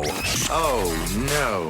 Ask me about my wiener. It's a sausage competition that I judge. Ask me about my wiener. This is the Don Geronimo Show. Do me a favor, ask me about my wiener really quickly. No. And now, ladies and gentlemen, CBS Radio presents. Whoa. Hey, you're gonna bust a nut, and I'm not talking that good kind. This is the Don Geronimo Show. You're gonna get a lap dance. Really? Yeah. Pretend like you never got it. That's what I did with my STD test. Oh, wow, you just like that. Yes. See what he did there? Don Geronimo. Listen, I will save this for Monday about this thing with Sandy Hook and the Super Bowl. I'm getting texts about it that Columbine happened in April. The timing is a factor. Columbine shooting wasn't showcased because it took place in April. Listen, here's my feeling. If the Sandy Hook shootings had taken a place a week ago, 2 weeks ago, I could see it. I really could. I'm not trying to be inhumane on this. It's an exploitation of the situation. That's my thought, 100%. And I'm sorry, I won't stop thinking that. That's all that it is. Well, it's just going to be interesting to see how they pull it off and see how they tie everything together. Yeah. Good luck to them. Let me see. I want to thank everybody I had on the show today. JB James Brown. Don't forget that he's hosting the Super Bowl this Sunday on CBS. Frank Caliendo, catch him on ESPN, their NFL Countdown show. Also on Sunday, Bobby Slayton. Bobby's going to be at Pioneer Underground in Reno tonight and tomorrow night. For tickets, go to pioneercenter.com. Carlos Mencia, Cash Creek. Tomorrow night, for tickets, go to cashcreek.com. And now let's give away 5 pairs of tickets to go see Carlos Mencia. Hello, you are caller 100. What's your name? Hello? Hello? Killing me. Now, is that hum back again? Oh, man. Yeah, go ahead. Try it again, Drew. There you go. Is that better? I think it's better, yeah. Yeah, it is better. Thank you very much. Thank you very much. That's how we fix things around here. We try this line. It is better. Hello, good morning. Yeah. There you go. Carlos Mencia tickets? Yes, you won. Hi, what's your name? Robin Hernandez? Congratulations. You get to go see Carlos Mencia tomorrow night. Cash Creek, thank you. Hold on, please. You get tickets too. Oops, I'm sorry. That's a reset on my part. Hi, what's your name? John. Johnny, where you from, buddy? Lodi. All right, you got the tickets to go see Carlos Mencia. Hold, please. Hello, Don Geronimo Show. What's your name? Hello? Don. Yes, what's your name? Don. How you doing? What's your name? Hi there, Don. I hope that's your name. You get 2 tickets to go see Carlos Mencia tomorrow night at Cash Creek. Thank you very hard. All right, thank you very much. Hold, please. How many is that? 3? 3. Hello there, KHTK, the fan, Sports Radio, CBS. A+ Radio. Hello. You know, maybe that line is just flat out Morning busted. Zoo. Let me try that one. Hello, good morning. Hello. Hello. Yeah, what's your name? Donald. Donald. Enjoy Carlos Mencia tomorrow night, and let me see if this one line is busted or not. Hello. Hello. There you go. Hello. Hi there. What's your name, my friend? This is Rick. Hi, Rick. You Hi, also Rick. get a pair of tickets to go see Carlos Mencia, Cash Creek tomorrow night. Everybody else for your tickets, please go to cashcreek.com. Thank you. Have a great time at the show. Too. Yeah. Body. That's it. Got to go. We'll see you Monday with the new episode. Jim Rome is next. Let's go 49ers. What do you say? Our Super Bowl recap on Monday. Love you, Janet. Love you, Bart. We'll be back on Monday with a new episode. Thank you, Drew Hoffer, buddy. Thank you, Donnie. Can I say one last thing? Yeah. Go 49ers. Yeah. From a Raiders fan. Thank you, Phantom. Thank you, Don. Thank you, Craig. Thank you, Donnie. And both of the Joes, thank you as well. See you Monday, everybody. Have a great weekend. And blah, blah, blah-de-blah. Don Geronimo. Blah-de-blah-blah. KHTK.